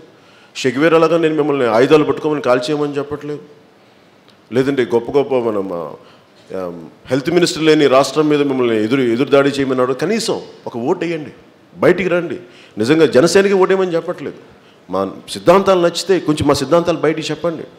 లేదు మీకు జగన్మోహన్ రెడ్డి గారు బాగుంటుందని జగన్మోహన్ రెడ్డి గారికి వేయండి. ఆ తర్వాత ఆయన మరి హాస్పిటల్స్ అన్ని ప్రైవేటైజ్ చేస్తారు లేదు నాకు తెలియదు, కానీ అలాగే మైన్స్ అన్నీ కూడా మరి ఏ పరిస్థితులకు వెళ్తే తెలియదు. కానీ ఇట్లా మీరు ఆలోచించుకోండి. మీకు 3 ఉన్నారు. మనకి ముఖ్యమంత్రి గారు ఉన్నారు. నిన్నే చెప్పాను, జిల్లేడు చెట్టుకి పారిజాతాలు పోస్తాయా అని చెప్పి. సో మనం 2014 ఎన్నుకుంటే ఈరోజు తెలుగుదేశం పార్టీ ఏం చేసిందో తెలుసు మనకి. మీకు చేసిన కాంట్రిబ్యూషన్ ఏంటంటే, మీరు ఎవరికైనా సమస్యలు చెప్పుకోవడానికి డాక్టర్లకి తెలుగుదేశం పార్టీ చేసిన కాంట్రిబ్యూషన్ నేను అన్నీ తెగించి అన్నీ వచ్చి సినిమాలన్నీ వదిలి మా అన్నయ్య గారిని కానీ అన్నీ వస్తే, వాళ్ళు ముఖ్యంగా డాక్టర్ కమ్యూనిటీ చేసిన కాంట్రిబ్యూషన్ అంటే మీకు వైద్య శాఖ మంత్రి లేకుండా చేయటం. మీ సమస్యలు చెప్పుకోవడానికి అసలు చెప్పుకోకుండా ఉండాల్సిన వైద్య శాఖ మంత్రిని తీసే. ఇలాగే రేపు పొద్దున ప్రజలు అనుకుంటే అసలు ముఖ్యమంత్రి లేకుండా చేస్తారు. అందుకని మిమ్మల్ని కోరుకునేది కూడా please you be active in political process. Democratic ప్రాసెస్లో మీరు ముందుకు వెళ్ళకపోండి, మీరు భాగస్వామ్యం తీసుకోకపోతే మీకు హక్కులు రావు. ఎందుకంటే వాళ్ళు ఒకటే మాట్లాడతారు, మీరు వచ్చి ఓట్లు వేయరయ్యా, ఎక్కడ ఉండే మాకు దూరంగా స్లమ్స్లో ఉండే వాళ్ళు ఓట్లు వేస్తారు, వెనకబడిన వర్గాలు వేస్తారయ్యా, మీరు ఓట్లు వేయరు. అందుకని మీ సమస్యలు పట్టించుకోవాల్సిన అవసరం లేదు. అందుకని మీ మీద ఎవరైనా దాడి చేసినా వాళ్ళు స్పందించరు, ఎందుకంటే వీళ్ళు ఎలాగ మనకు ఓట్లు వేయరు కదా అని చెప్పి. కానీ జనసేన అలా కాదు, మీరు ఓట్లు వేసినా వేయకపోయినా, అది ఏ కులం ఏ మతం మాకు తెలియదు, కానీ మీరు ఓట్లు వేసినా వేయకపోయినా ప్రజాస్వామ్యం బాధ్యతను మేము తీసుకున్నాం. ఇది నా బాధ్యతను నేను వచ్చాను ముందుకి. అలాగే ఎవరికి వాళ్ళం మీ బాధ్యతగా మీరు నిర్వర్తించండి. కొంచెం కష్టం ఉంటుంది, కొంచెం కష్టపడి వెళ్ళాలి. ఈ సేవా సెంటర్కి వెళ్ళాలి, ఓటు రిజిస్టర్ చేయించుకోవాలి, మనం ఓటు తీసేయడం లేదని చూసుకోవాలి. అప్పుడు చూడండి మీకు ఎంత హక్కు ఉంటుందో. చొక్కా పట్టుకొని నిలదీసే హక్కు వస్తుంది మీకు. మరి మీరు ఒక్కసారి ఓటు అసలు మీరు అసలు గెలవని పార్టీ కన్నా వేయండి, కానీ మీకు ఎంత హక్కు వస్తుంటే నేను వచ్చాను ఓటు వేసాను ఇటు చేయలేదు, అది నన్ను కూడా చొక్కా పట్టుకున్న హక్కు మీకు ఉంది. మీరు నాకు ఓటు వేస్తే మేము నిలబడి తీరుతాం, మీకు మీ సమస్యలను అర్థం చేసుకుంటాం. నా కుటుంబంలో చాలామంది డాక్టర్లు ఉన్నారు, మా బంధువుల్లో, మా అన్నదమ్ములు, నా కజిన్స్లో. సో డాక్టర్ల సమస్యలు నాకు బాగా తెలుసు. అందుకనే డాక్టర్ని నేను కేవలం కాకుండా మీరు సమాజాన్ని ఆరోగ్యవంతమైన సమాజం చేసే పాత్ర మీరు సంపూర్ణంగా వహించాలని మనస్ఫూర్తిగా కోరుకుంటా ఉన్నాను. అలాగే చాలా రిఫరల్ సిస్టమ్స్ అన్నీ ఇచ్చారు, ఇవన్నీ నేను నోట్స్ చేసుకున్నాను. ఇవన్నీ అర్బన్ హెల్త్ సెంటర్స్ కానీ మాకు, అలాగే సంత హాస్పిటల్స్ అని కానీ, ఈ ట్రామా హెల్త్ కేర్ గురించి కానీ, అలాగే డయాగ్నోసిస్. నిజంగా అంటే ప్రతిసారి ఇందాక మాట్లాడుతూ ఉంటే ఒక మాట నాకు అనిపించింది, డయాగ్నోసిస్ ఎంతసేపు అంటే మీకు కూడా కొన్ని చెప్పాలి కదా.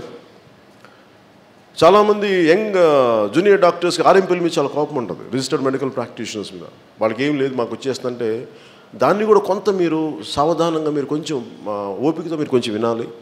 అలాగే ఫార్మాడీ గ్రాడ్యుయేట్స్ దగ్గర నుంచి ఇవన్నీ చాలా ఉన్నాయి. ఇవన్నీ నేను కరెక్ట్ చేసుకుని I will come with a very comprehensive medical policy, how we are looking at regarding junior doctors employment and the health budget, and will come out with a very proper policy document in a short while, within less than a few months. అలాగే ఈ రకరకాల అసమానతలు ఉన్నాయి మనకి. ఆయుష్, ఆరోగ్యశ్రీ అంటే ఇందాక మీరు చెప్తా ఉంటే ప్రభుత్వ హాస్పిటల్ ఉచితంగా వైద్యాలు, వాళ్ళకి ఆరోగ్యశ్రీ ఎందుకు? అది ఖచ్చితంగా దాన్ని నోటీస్ చేసుకుని ఇవన్నీ మేము నోటీస్ చేశాను. ఇంకొకసారి ప్రత్యేకించి మీతో కూర్చుంటాను. నేను కోరుకునేది కూడా మీ సమస్యలని మేము విన్నాం, నేను అవగాహన చేసుకున్నాం, ఇంకా ఎక్స్పర్ట్స్తో మాట్లాడతాం. అలాగే ఇండివిజువల్ కొంతమంది పిలిపించి కూడా అనేక మందిని బిఫోర్ ఫైనల్గా మేము మేనిఫెస్టో చేయబోయే ముందు ఒకసారి మీ సమ్మతి తీసుకొని మీకు సంపూర్ణమైన సహకారం అందిస్తాం. మీరు చెప్పినవన్నీ ముందుకు తీసుకెళ్తాను. మీకు ఉద్యోగ అవకాశాలు మిగతా ప్రభుత్వాల్లో కాకుండా జనసేన పార్టీ కనుక ప్రభుత్వం స్థాపించగలిగితే మీకు అండగా నిలబడతాను. ఒకవేళ లేని పక్షంలో కూడా, నాకు లేని అనే పదం నాకు ఇష్టం ఉండదు, ఖచ్చితంగా సాధించుతాను. మీ అందరికీ మనస్ఫూర్తిగా పెద్దలందరికీ ధన్యవాదాలు తెలుపుకుంటూ, ముఖ్యంగా జూనియర్ డాక్టర్స్కి మీరు వెయిట్ చేసినందుకు, మీరు నా మీద అభిమానంతో ఇక్కడ వచ్చినందుకు పెద్దలందరికీ మరోమారు ధన్యవాదాలు తెలుపుకుంటూ సెలవు తీసుకున్నాను. జై హింద్.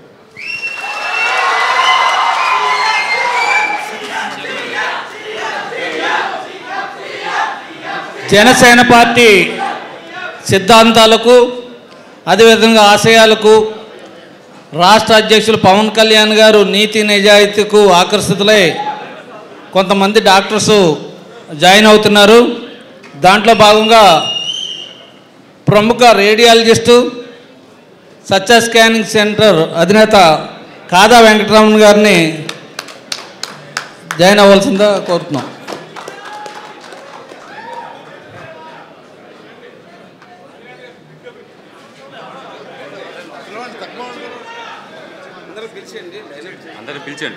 అదేవిధంగా అమృత హాస్పిటల్ ఎండి సేట్ల కిరణ్ గారిని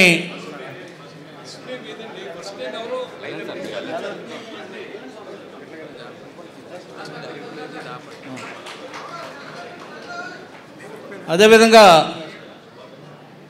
సురక్ష హాస్పిటల్లో ఎండి ఒప్పాడ జ్యోతుల శ్రీనివాస్ గారిని రావాల్సింది కోరుతున్నాం.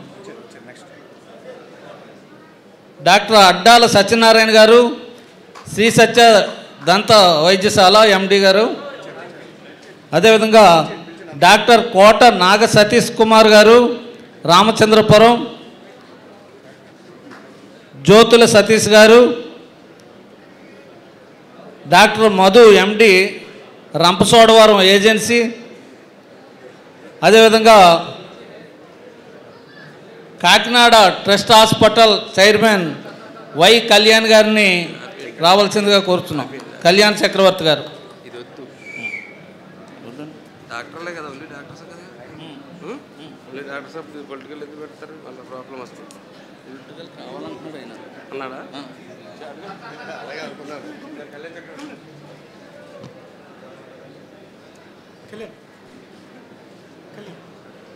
డాక్టర్ జానకి గారు, సంగిశెట్టి వీరభద్రరావు గారు మాజీ శాసనసభ్యులు వాళ్ళ కుమార్తె డాక్టర్ జానకి గారిని రావాల్సింది కోరుతున్నాం.